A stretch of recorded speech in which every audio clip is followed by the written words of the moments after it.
പോകുന്നവരും ഇരുമുടി കെട്ടിമുട്ടി പോകുന്നവരും പാപത്തിൻ്റെ പരിഹാരത്തിന് വേണ്ടിയാണ് പോണത്. അപ്പോൾ ഈ മനുഷ്യന്മാർ ഏത് മതത്തിൽപ്പെട്ടായാലും പാപം തന്നെയാണ്, അതിന് മാറ്റമൊന്നുമില്ല. ഏത് മതത്തിൽപ്പെട്ടായാലും ഈ നൂറ്റാണ്ടുകളിലൂടെ സഹസ്രാബ്ദങ്ങളിലൂടെ എല്ലാം വരുമ്പോഴും ഇതൊരു ഇരുട്ടാണ്. ഇതിനെ ആര് എനിക്ക് മോചനം നൽകും, ആരെനിക്ക് മോചനം നൽകുമെന്നും മനുഷ്യൻ്റെ അന്വേഷണമാണ് മതങ്ങളുടെ ആവിർഭാവത്തിന് കാരണം.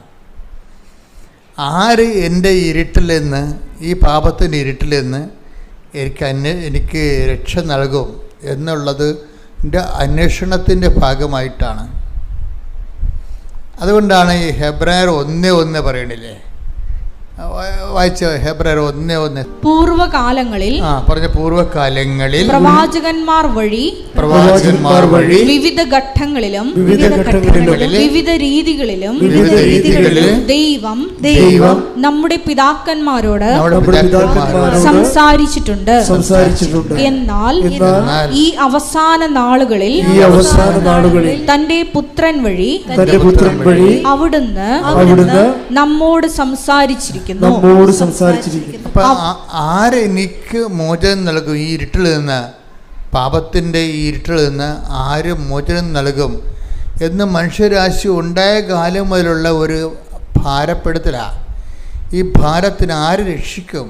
അതുകൊണ്ടാണ് ഹെബ്രായർ 1:1 പറയണത് എന്താണ്? പൂർവ്വകാലങ്ങളിൽ പ്രവാചകന്മാർ മുഖേന ദൈവം നമ്മുടെ പിതാക്കന്മാരോട് പല ഘട്ടങ്ങളിലും പല വ്യക്തികളിലൂടെ സംസാരിച്ചിട്ടുണ്ട്. എന്തിനാണ്? ഈ പാപത്തിന് പരിഹാരം ചെയ്യുന്ന പോംവഴികൾ ആരാഞ്ഞിട്ടുണ്ട്. എന്നാൽ പിന്നെന്താ പറഞ്ഞ വായിച്ച്, എന്നാൽ ഈ അവസാന നാളുകളിൽ തന്റെ പുത്രൻ വഴി അവിടുന്ന് നമ്മോട് സംസാരിച്ചിരിക്കുന്നു. എപ്പോഴും നമ്മൾ ക്രിസ്തുവിലേക്ക് വരുമ്പോൾ ഈ ഫുള്ളായിട്ടുള്ള റിസൾട്ട് കിട്ടണമെങ്കിലേ, ഇപ്പം ചില ബാറ്ററി ഇല്ലേ, അത് ചില ടോർച്ചൊക്കെ പണ്ടുണ്ടായിരുന്നു, ഇപ്പം ഒന്നുമില്ല. എവറഡിയുടെ ഒരു ടോർച്ചൊക്കെ ഇല്ലായിരുന്നു പണ്ട്. അപ്പോൾ അവർ എവറഡിയുടെ ടോർച്ച് ഇതിൻ്റെ പരസ്യം എന്താണ്? Four best result use Eveready battery. അവിടെ ഞാൻ ഇപ്പോൾ ഓർക്കുന്നുണ്ട്, ഞാൻ കുഞ്ഞുനാളിൽ കേട്ട പരസ്യമാണ്. അത് ഈ ടോർച്ചിന് റിസൾട്ട് വരണമെന്നുണ്ടെങ്കിൽ നിങ്ങൾ തോഷിബ എന്നൊക്കെ തോഷിബയൊക്കെയാണ് ഉണ്ടായിരുന്നത്. തോഷിബ ബാറ്ററി ഉപയോഗിച്ചാൽ പറ്റത്തില്ല, ഇതിന് എവറിയുടെ ബാറ്ററി തന്നെ ഉപയോഗിക്കണമെന്ന് പറഞ്ഞിരിക്കണം. ഈ ക്രിസ്തുവിൻ്റെ ബെസ്റ്റ് റിസൾട്ട് നിങ്ങളീ പറഞ്ഞ IELTS വസ്തു വിൽപ്പനയൊന്നുമല്ല, അതൊക്കെ ക്രിസ്തു ഇല്ലെങ്കിൽ നമുക്ക് കിട്ടുന്നതാണ്. അതിൻ്റെ കൂടെ നൽകുന്ന, എപ്പോഴും ഞാൻ പറയും, അതിൻ്റെ കൂടെ നൽകുന്ന ഉൽപ്പന്നങ്ങളാണ്. ക്രിസ്തുവിൻ്റെ ബെസ്റ്റ് റിസൾട്ട് കിട്ടണമെങ്കിൽ എന്ത് കിട്ടണമെന്നറിയാമോ? പാപത്തിന് പരിഹാരമായിട്ട് അവൻ ചെയ്തു എന്ന് നമ്മൾ വിശ്വസിക്കണം. എനിക്ക് കിട്ടേണ്ട ശിക്ഷ അവൻ വാങ്ങിച്ചു, എനിക്ക് പകരക്കാരനായി അവനത് റീഫണ്ട് ചെയ്തിരിക്കുന്നു, എനിക്ക് വേണ്ടി പരപിതാവിൻ്റെ തിരുസന്നിധിയിൽ അവൻ പരിഹാരം ചെയ്തു. അപ്പം ഞാൻ സ്വതന്ത്രനായി. അതാണ് ക്രിസ്തു പുത്രൻ നിങ്ങളെ സ്വതന്ത്രരാക്കിയാൽ നിങ്ങൾ യഥാർത്ഥ take the bed of God. ശ്രുതിക്കട്ടെ ഹല്ലേലൂയ. യോഹന്നാൻ 8:36. അതുകൊണ്ട് പുത്രൻ നിങ്ങളെ സ്വതന്ത്രരാക്കിയാൽ നിങ്ങൾ യഥാർത്ഥത്തിൽ സ്വതന്ത്രരാകും. അപ്പൊ ഒന്നിനു പറഞ്ഞേ, പുത്രൻ നിങ്ങളെ സ്വതന്ത്രരാക്കിയാൽ നിങ്ങൾ യഥാർത്ഥത്തിൽ സ്വതന്ത്രരാകും. ഈ സ്വാതന്ത്ര്യത്തെ തന്നെ ഈ ബൈബിളിൻ്റെ ഒരു പ്രശ്നം എന്ന് പറയണത്, ബൈബിള് സത്യവേദ പുസ്തകമാണ്, അതുകൊണ്ട് സത്യം ഈ സംഭവം പറയത്തുള്ളൂ. സ്വാതന്ത്ര്യം എന്ന് പറഞ്ഞാൽ പറയുന്ന ആൾക്കാർ ബൈബിൾ പറയും ഡ്യൂപ്ലിക്കേറ്റ് ഉണ്ടാകും കേട്ടാന്ന് പറയും. സ്വാതന്ത്ര്യത്തിനും ഇപ്പം മൗണ്ട് ബാറ്റൻ പ്രഭു 1947 ആഗസ്റ്റ് 15 രാത്രി നമുക്ക് എഴുതി തന്നിട്ടുള്ള ഒരു സ്വാതന്ത്ര്യമുണ്ട്. അതെന്താണ്? രാഷ്ട്രീയ സ്വാതന്ത്ര്യം നമ്മൾ പറയും, പക്ഷേ ബൈബിൾ പറയും അത് ഡ്യൂപ്ലിക്കേറ്റാണ്. എന്താ കാര്യം? ആ സ്വാതന്ത്ര്യം സംരക്ഷിക്കാൻ വേണ്ടി നമ്മൾക്ക് എത്രയാണ് 8 ലക്ഷം പട്ടാളക്കാരെ വെച്ചിരിക്കുകയാണ്. അതിർത്തിയിൽ റാഫേലും അതുപോലെ തന്നെ എന്തെല്ലാം യുദ്ധവിമാനങ്ങളും 6 വിമാനവാഹക കപ്പൽ കടലിൽ നമ്മുടെ 120 യുദ്ധവിമാനങ്ങളെയും പേറിക്കൊണ്ട് കടലിൽ കിടക്കുകയാണ്. എന്തിനാണ്? ഈ മൗണ്ട് ബാറ്റൻ എഴുതി തന്നിരിക്കുന്ന സ്വാതന്ത്ര്യം സംരക്ഷിക്കാൻ. അതാണ് വിഷയം. അപ്പോൾ ബൈബിൾ പറയും അതൊക്കെ ഡ്യൂപ്ലിക്കേറ്റ് സ്വാതന്ത്ര്യങ്ങളാണ്. മനസ്സിലായ? അപ്പോൾ അത് കണ്ണ് വെട്ടിക്കഴിഞ്ഞാൽ അവർ വന്ന് നമ്മുടെ ജീവനും ഞൊട്ടിക്കൊണ്ട് പോകും. അപ്പോൾ അതിനൊക്കെ ഇതുപോലുള്ള ഭയങ്കര വിജിലൻസ് വേണ്ടി വരും എന്ന് പറയും. അതുകൊണ്ടാണ് ബൈബിൾ പറയുന്നത് യഥാർത്ഥ സ്വാതന്ത്ര്യമുണ്ട്, പിന്നെ യഥാർത്ഥമല്ലാത്ത ടെമ്പററായിട്ടുള്ള സ്വാതന്ത്ര്യങ്ങളുമുണ്ട്. ടെമ്പററായിട്ടുള്ള ഭൗതിക സ്വാതന്ത്ര്യങ്ങൾക്ക് ഒരു സ്വാതന്ത്ര്യം കിട്ടുമ്പോൾ അതിൻ്റെ ഒരു 10 അടിമത്തം വേറെ കൊണ്ടുവരും. അതിൻ്റെ കൂടെ ഒരു സ്വാതന്ത്ര്യം നമ്മൾ നേടണമെങ്കിൽ അതിൻ്റെ കൂടെ തന്നെ 10 അടിമത്തം അതിൻ്റേതായിട്ടുള്ള ഈ കട്ടും മട്ടും എന്ന് പറഞ്ഞ പോലെ കുറേ സംഭവം നമ്മൾ അനുഭവിക്കേണ്ടി വരും. ഞാനൊക്കെ പഠിക്കണ കാലത്ത് ഇപ്പം ഇങ്ങനെ ഈ മേശ ഡെസ്കായിട്ട് നോക്കി കഴിഞ്ഞാൽ ഉണ്ടല്ലോ, പേന ഉപയോഗിക്കാൻ തുടങ്ങിയത് 5ാം ക്ലാസ്സിനെ വെച്ചാൽ 5 ക്ലാസ്സിൽ പേന ഉപയോഗിക്കാൻ തുടങ്ങിയത്. അപ്പോൾ പേന ഉപയോഗിക്കാൻ കഴിയുമ്പോൾ അന്ന് ഡെസ്ക് നോക്കിയാൽ മനസ്സിലാവും നിറച്ച് മഷിയായിരിക്കും. എന്താ കാര്യം? ഈ പില്ലറിൻ്റെ പേന കൊണ്ട് നിറപ്പിച്ചിട്ട് ഇത് കണക്ക് എഴുതിക്കൊണ്ടിരിക്കുന്ന സമയത്ത് തെളിയ സംഭവം. പിന്നെ എന്ത് ചെയ്യും? ഉടനെ കുടയാണ് എവിടെ കൊടുക്കുന്നത്? താഴെ കുടയും ഡെസ്കേലും കുടയും. ഇപ്പം ഡെസ്കെല്ലാം വൃത്തിയാണ്. എന്താ കാര്യം? ആ നിബ് പേനയുടെ കാലം കഴിഞ്ഞു. അന്ന് അതേ ഉണ്ടായിരുന്നുള്ളൂ, അത് നമ്മൾ യൂസ് ചെയ്തു. പിന്നീടാണ് ബാൾ പെൻ വന്നത്. ഇപ്പോൾ കുടച്ചൊന്നുമില്ല. അപ്പോൾ ഇങ്ങനെ ഓരോരോ കാലത്ത് ഓരോരോ സംഭവങ്ങൾ വരും. അപ്പം സ്യൂട്ടബിൾ ആയതുകൊണ്ട് നമ്മൾ അപ്പം ഉപയോഗിക്കുന്നു. മനുഷ്യരാശി വീണ്ടും നന്മയ്ക്ക് പുതിയതിന് വേണ്ടിയും കുറച്ചുകൂടി ഫലപ്രദമായതിനു വേണ്ടി മുന്നോട്ട് പോയിക്കൊണ്ടിരിക്കുന്നു. ഇങ്ങനെ ഒരു കൊണ്ടുപോക്കിലെ സ്വാഭാവികമായിട്ട് വെച്ച് മാറൽ ഇങ്ങനെ കാലത്തിലൂടെ ഇങ്ങനെ വെച്ച് മാറൽ നടന്നുകൊണ്ടിരിക്കും. വെച്ച് മാറാൻ പറ്റാത്ത ഒരു സംഭവം എന്താണ്? ക്രിസ്തു മാത്രമാണ്. കൈയടിച്ച് സ്തുതിക്കട്ടെ. Hallelujah hallelujah hallelujah hallelujah. രക്ഷ നൽകപ്പെട്ട ഒരേ ഒരു നാമമാണ് അവിടുത്തേതെന്ന് ഞങ്ങൾ ഏറ്റുപറയുന്നു. പരിശുദ്ധ പരമ ദിവ്യകാരുണ്യത്തിന് ആരാധനയും സ്തുതിയും പുകഴ്ചയും ഉണ്ടായിരിക്കട്ടെ. ഞാൻ മനസ്സിലാക്കിയിരിക്കുന്നത് ഒരു മനുഷ്യൻ്റെ ഏറ്റവും വലിയ ദുരന്തം ഈ ഭൂമിയിലെന്ന് പറയുന്നത്, ഏറ്റവും വലിയ ദുരന്തങ്ങളുടെ ഒരു തട്ടകമാണല്ലോ ഈ ഭൂമി എന്ന് പറയുന്നത്. ഇപ്പോൾ ഒരു കപ്പലും പറഞ്ഞ് കിടക്കണില്ലേ, അതിൻ്റെ 10 കണ്ടെയ്നർ കടലിൽ ഒഴുകി നടക്കുകയാണ്. ഒരു ദുരന്തമാണ്. ദൈവം അനുഗ്രഹിച്ച് ആളപായമൊന്നും ഇല്ലാത്തതിന് ദൈവത്തിന് നന്ദി. മഴ തുടങ്ങിയിട്ടുണ്ട്, ദുരന്തക്കാഴ്ച കണ്ടുകൊണ്ടിരിക്കുന്നു നമ്മൾ. അപ്പം ഇങ്ങനെ ദുരന്തങ്ങൾ ഇവിടെ സുഖവും സന്തോഷവും ഉള്ള പോലെ തന്നെ ദുരന്തങ്ങളും അതിൻ്റെ കൂടപ്പിറപ്പായിട്ട് ഇങ്ങനെ വന്നുകൊണ്ടേയിരിക്കും. ഇപ്പം ഇതിങ്ങനെ ഓരോ കാലത്ത് ഇപ്പം നമ്മൾ ഓരോരോ കാലങ്ങളിൽ ഓരോരോ കാര്യങ്ങൾക്ക് വേണ്ടി നമ്മൾ ക്രിസ്തുവിനെ അന്വേഷിക്കുന്നുണ്ടെങ്കിലും ഇവിടെ ദുരന്തങ്ങൾ ഒന്നിനു പിറകെ ഒന്നായിട്ട് പലതരത്തിലുള്ള ദുരന്തങ്ങളുണ്ടെങ്കിലും ശരിക്കും പറഞ്ഞാൽ ഏറ്റവും വലിയ ക്യാപിറ്റൽ ട്രാജഡി കലാമിറ്റി, ഒരു CC എന്ന് പറയാവുന്ന ക്യാപിറ്റൽ കലാമിറ്റി എന്ന് വെച്ചാൽ എന്താണ്? ഒരു മനുഷ്യൻ ക്രിസ്തുവിനെ പൂർണ്ണമായിട്ട് അറിയാതെ മരിച്ചു പോണതാണ്.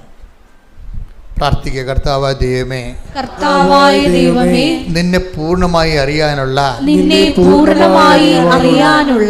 എൻ്റെ ആഗ്രഹത്തെയും എൻ്റെ അവകാശത്തെയും നീ ആത്മജ്ഞാനം നൽകിക്കൊണ്ട് അഭിഷേകം നൽകണമേ. ശ്രുതിക്കട്ടെ. ഹല്ലേലൂയ മഹത്വം മഹത്വം. ആരാധന ആരാധന. ദൈവപിതാവേ നന്ദി. ദൈവപിതാവേ മഹത്വം. ദൈവപിതാവേ ആരാധന. Hallelujah hallelujah hallelujah. ദൈവശികൊണ്ട്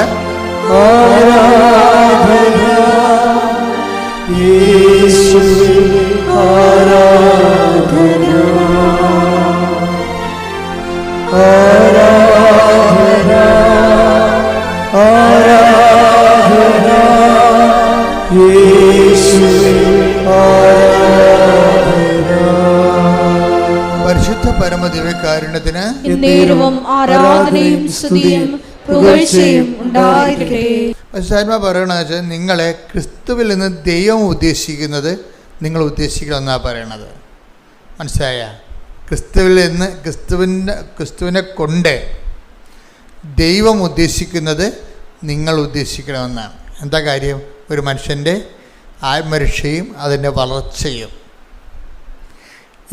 ഇതിനു വേണ്ടിയാണ് നിങ്ങൾ ക്രിസ്തുവിനെ ആസ്പദം വെക്കണമെങ്കിൽ നമ്മൾ ഇന്ന് പറയുന്ന പല കാര്യങ്ങളും എന്താണ്, നമ്മൾ വിചാരിക്കുന്നതിന് മുമ്പ് തന്നെ ഈ വിഷയത്തിൽ നമ്മൾ തീരുമാനം ഉണ്ടാകും. ഞാൻ എപ്പോഴും അമ്മയുടെ കൂടെ നടക്കുന്ന ഒരാളാണ്. ചിന്തിച്ചും ആലോചിച്ചും പറഞ്ഞും അമ്മയോട് സംസാരിച്ചും ഒക്കെ ഞാൻ എപ്പോഴും അമ്മയോട് ചോദിച്ചിരിക്കുന്ന കാര്യങ്ങളെല്ലാം ഈ എൻ്റെ മനസ്സിൽ എപ്പോഴും പരിശുദ്ധ തോന്നിയിരിക്കുന്നത് ഈ ക്രിസ്തു രഹസ്യങ്ങളുടെ ഒരു കുറേ താക്കോൽ അമ്മയുടെ കയ്യിലുണ്ടെന്നുള്ളതാണ്. ക്രിസ്തു രഹസ്യങ്ങളുടെ മറിയത്തെ ഏറ്റവും നല്ല രൂപമെന്ന് പറയുന്നത് ഒരു കൂട്ടം താക്കോൽ പിടിച്ച് നിൽക്കുന്ന ഒരു ലേഡിയുടെ രൂപമാണ്. എന്താ കാര്യം? ക്രിസ്തുവിൻ്റെ രഹസ്യങ്ങളെ വെളിപ്പെടുത്താൻ പറ്റിയ ദൈവം കൊടുത്ത കുറേ താക്കോലുകളുണ്ട് മറിയത്തിൻ്റെ കയ്യിൽ. മറിയമാണ് ഇതിനൊക്കെ എല്ലാം ബെസ്റ്റ്. ഇപ്പം ഞാൻ നിങ്ങളോട് പറഞ്ഞ വചനം ഞാൻ നേരത്തെ പറഞ്ഞില്ലേ, വേണ്ട സമയത്ത് അതെനിക്കിപ്പം കിട്ടിയതായിരുന്നു. ഞാൻ ഇങ്ങോട്ട് പോരാൻ നേരത്ത് കിട്ടിയാണ്. വേണ്ട സമയത്ത് ഹെബ്രായർ 4:16 എന്നൊരു വായിച്ച്. ഹെബ്രായർ 4:16. അതിനാൽ വേണ്ട സമയത്ത് കരുണയും കൃപാവരവും ലഭിക്കുന്നതിനായി നമുക്ക് പ്രത്യാശയോടെ കൃപാവരത്തിന്റെ സിംഹാസനത്തെ സമീപിക്കാം.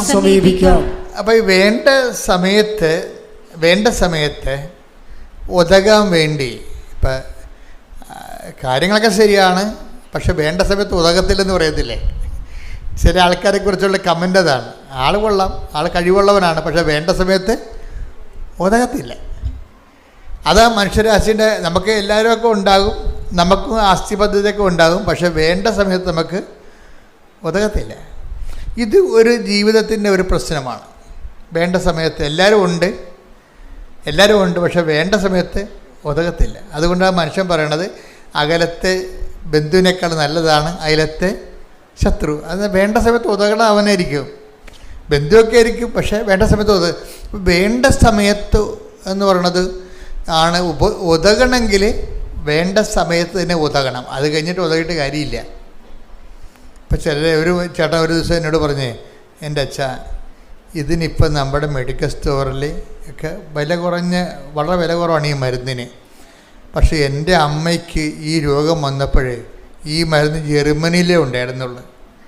അത് ഞങ്ങൾ വരുത്തിച്ചിട്ട് ബോംബെയിൽ എത്തിയായിരുന്നു.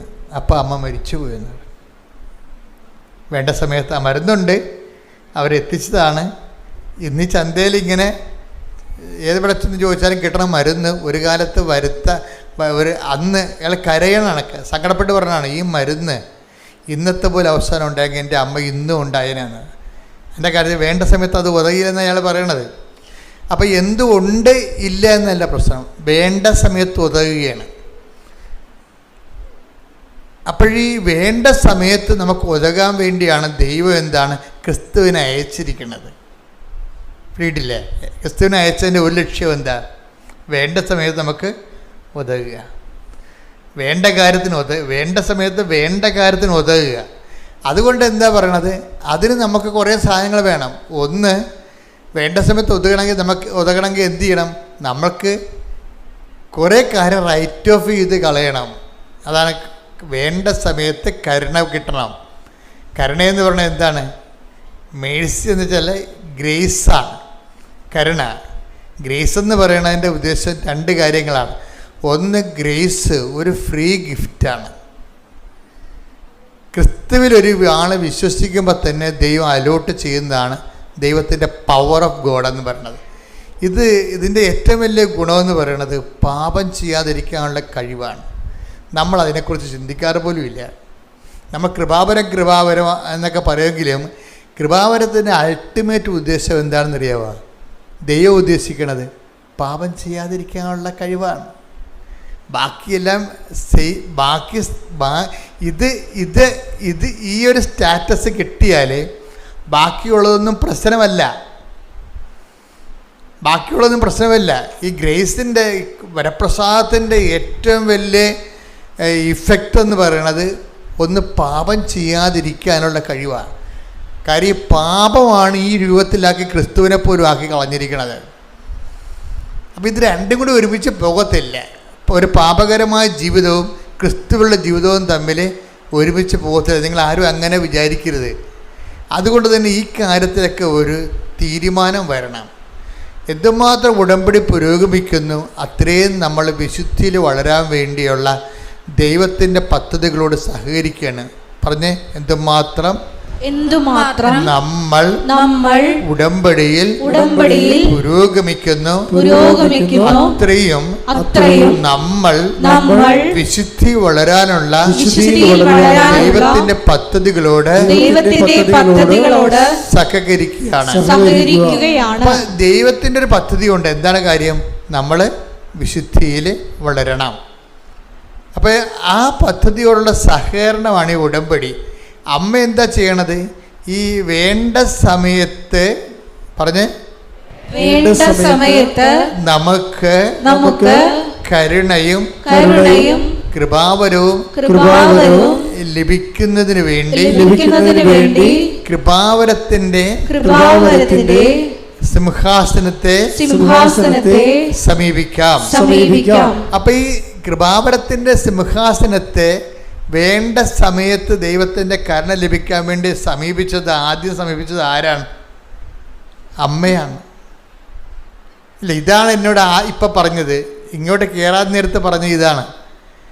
ഈ കൃപാവരത്തിൻ്റെ ഈ ഹെബ്രായർ 4:16 അനുസരിച്ചുകൊണ്ട് ഒരു മനുഷ്യൻ്റെ വേണ്ട സമയത്ത് അവന് ദൈവത്തിൻ്റെ കരുണ ലഭിക്കാൻ വേണ്ടി ദൈവത്തിൻ്റെ കൃപാവരം ലഭിക്കാൻ വേണ്ടി കൃപാവരത്തിൻ്റെ സിംഹാസനമായ ക്രിസ്തുവിനെ ആദ്യം സമീപിച്ചത് ആരാണ്? അമ്മയാണ്. അതാണ് അവർക്ക് വീഞ്ഞില്ല എന്ന് പറയണത്. മനസ്സിലായില്ലേ? ആദ്യം സമീപിച്ചത് ആദ്യത്തെ സമീപനമാണ്. ഇതുകൊണ്ടാണ് നമ്മുടെ ക്രിസ്തുവിലുള്ള ജീവിതത്തിൻ്റെ ഒരു മെൻറ്റർ എന്ന് പറയുന്നത് ആരാണ്? ഒരു ക്രിസ്ത്യൻ ലൈഫിൻ്റെ മെൻറ്റർ ആരാണ്? മറിയമാണ് ശരിക്കും. ഇപ്പം ഞാൻ നിങ്ങളുടെ ആദ്യം പറഞ്ഞ വചനമുണ്ടല്ലോ, എന്താണ്? ഹെബ്രായർ 1:1 വായിച്ചോ, ഒന്നുകൂടി വായിച്ചേ. പൂർവകാലങ്ങളിൽ പ്രവാചകന്മാർ വഴി വിവിധ ഘട്ടങ്ങളിലും വിവിധ രീതികളിലും ദൈവം നമ്മുടെ പിതാക്കന്മാരോട് സംസാരിച്ചിട്ടുണ്ട്. എന്നാൽ ഈ അവസാന നാളുകളിൽ തന്റെ പുത്രൻ വഴി അവിടുന്ന് നമ്മോട് സംസാരിച്ചിരിക്കുന്നു. അപ്പൊ ഇത് നമ്മൾ അതായത് ഈ വികസനത്തിന്റെ അവസാന വണ്ടി എന്ന് പറഞ്ഞിട്ട് ഞങ്ങള് ഈ നമ്മുടെ AK ആന്റണി സാറ് മുഖ്യമന്ത്രിയായിരുന്ന കാലത്ത് ഇവിടെ കുറച്ച് വികസനങ്ങളുടെ പദ്ധതികൾ ഗവൺമെൻറ് അനൗൺസ് ചെയ്തിരുന്നു. ഇപ്പം ഇവിടെ എന്ത് വികസനം കൊണ്ടുവന്നാലും പ്രതിപക്ഷത്തിരിക്കുന്നവർ ചവിട്ടിത്താത്തുകയും പൊടി പിടിക്കുകയും അത് നശിപ്പിക്കുകയും കേരളത്തിനെ പിന്നോട്ടടിക്കുകയും ചെയ്യും. ഇതൊരു സ്ഥിരം കലാപരിപാടിയായിരുന്നു പണ്ട്. അതായത് നാടിൻ്റെ പൊതുപുരോഗതിക്കാണെന്ന് പറഞ്ഞാലും ശരി, ഒരു ഭരണകക്ഷി ഒരു പദ്ധതി കൊണ്ടുവന്ന് കഴിയുമ്പോൾ മറ്റവന്മാർ ചവിട്ടിത്താത്തും. അങ്ങനെ ചവിട്ടിത്താത്തി അവസാനം ആൻ്റണി മുടിഞ്ഞ് ഇനി നടക്കത്തില്ലെന്ന് കണ്ട, ഇനി ഒന്നും ചെയ്തിട്ട് കാര്യം, ഇനി സമയം കിട്ടുന്നപ്പോൾ പുള്ളിക്കാരൻ പറഞ്ഞതാണ് ഇത് വികസനത്തിൻ്റെ അവസാനത്തെ വണ്ടിയാണെന്ന്. ഞാൻ മനോരമയുടെ മെയിൻ ഹെഡിങ് ആയിരുന്നു ഇത് വികസനത്തിൻ്റെ അവസാന വണ്ടി. ഞാൻ എൻ്റെ മനസ്സിൽ വെച്ചാൽ ഈ വചനം കേട്ടപ്പോൾ എൻ്റെ മനസ്സിൽ വന്ന ഇതാണ്, ഇത് രക്ഷയുടെ അവസാന വണ്ടിയാണ്. അത് നമ്മളോട് ആര് പറഞ്ഞ പൂർവ്വകാലങ്ങളിൽ പ്രവാചകന്മാർ മുഖേന എന്ന് വായിച്ച് വിവിധ ഘട്ടങ്ങളിലും വിവിധ രീതികളിലും ദൈവം നമ്മുടെ പിതാക്കന്മാരോട് സംസാരിച്ചിട്ടുണ്ട്. എന്നാൽ ഈ അവസാന നാളുകളിൽ അവസാന വണ്ടി രക്ഷയുടെ അവസാന വണ്ടിയാണ്. എത്രയോ കാലങ്ങളായിട്ട് ദൈവം പ്രവാചകന്മാരെയും മതസ്ഥാപകരെയും എന്തുമാത്രം മതസ്ഥാപകരുണ്ടായി, എത്രയോ മതസ്ഥാപകർ ദൈവം വിട്ടു, എന്തുമാത്രം പ്രവാചകന്മാരെ വിട്ടു. ഇനി മനുഷ്യ കഥാനുഗായികളുണ്ട്, മതം സ്ഥാപിച്ചില്ലെങ്കിൽ പോലും അവരുടെ സോക്രട്ടീസിനെ പോലെയുള്ള അവരുടെ നിലപാടുകൾ കൊണ്ട് തന്നെ മനുഷ്യവംശത്തെ സത്യത്തിൻ്റെ പാതയിലേക്ക് പിടിച്ചു വലിച്ച് കൊണ്ടുവരാൻ ശ്രമിച്ചിട്ടുള്ളവരുണ്ട്, ഒത്തിരി പേരുണ്ട്. അങ്ങനെ അവസാന കാലങ്ങളിലെ എന്താണ് തൻ്റെ പുത്രൻ വഴി നമ്മളോട് സംസാരിച്ചിരിക്കുന്നത്. എന്താ പറഞ്ഞിരിക്കേണ്ടത്? ഇത് മനുഷ്യൻ്റെ രക്ഷയുടെ അവസാനത്തെ ആളാണ്. ഈ മനുഷ്യരക്ഷയുടെ അവസാനത്തെ ആളാണെന്ന് നമ്മളോട് പുതിയ നിയമത്തിൽ പറഞ്ഞിരിക്കുന്നത് ആരാണ്? അമ്മയാണ് പറഞ്ഞിരിക്കുന്നത്. അതാണ്, ഇത് രക്ഷയുടെ അവസാനത്തെ ആളാണ്. ഇത് ലോകത്തിന് പരിചയപ്പെടുത്തി കൊടുത്തത് മറിയമാണ്. ഇതുകൊണ്ടാണ് ഏറ്റവും ബെസ്റ്റ് ക്രിസ്ത്യൻ മെൻറ്റർ, അതായത് ഒരു ക്രിസ്ത്യൻ ഒരു വിശ്വാസ ജീവിതത്തിന് നമ്മളെ സഹായിക്കുന്ന ഫസ്റ്റ് മെൻറ്റർ എന്ന് പറയുന്നത് മറിയമാണ്. ഈ മറിയത്തിൻ്റെ വായിൽ നിന്നാണ് പരിശുദ്ധാത്മാവ് എങ്ങനെയാണ് ക്രിസ്തുവിനെ സ്വീകരിക്കുന്നതിൻ്റെ ഫണ്ടമെൻ്റൽ ഫോർമുല വെളിപ്പെടുത്തിയിരിക്കുന്നത്. എങ്ങനെയാണ് ഒരു വ്യക്തി നമ്മുടെ ജീവിതത്തിലേക്ക് ക്രിസ്തുവിനെ ഇടപെടുത്തുന്നതിന് എന്താണ് നമുക്ക് ചൂണ്ടിക്കാണിക്കാം. യോഹന്നാൻ പറയും this is the love of God. Yohannan 1:29. അടുത്ത ദിവസം യേശു തന്റെ അടുത്തേക്ക് വരുന്നത് കണ്ട് അവൻ പറഞ്ഞു ഇതാ ലോകത്തിന്റെ പാപം നീക്കുന്ന ദൈവത്തിന്റെ കുഞ്ഞാട്.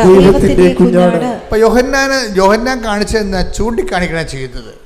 മറിയം ചൂണ്ടിക്കാണിക്കല്ല ചെയ്തത്.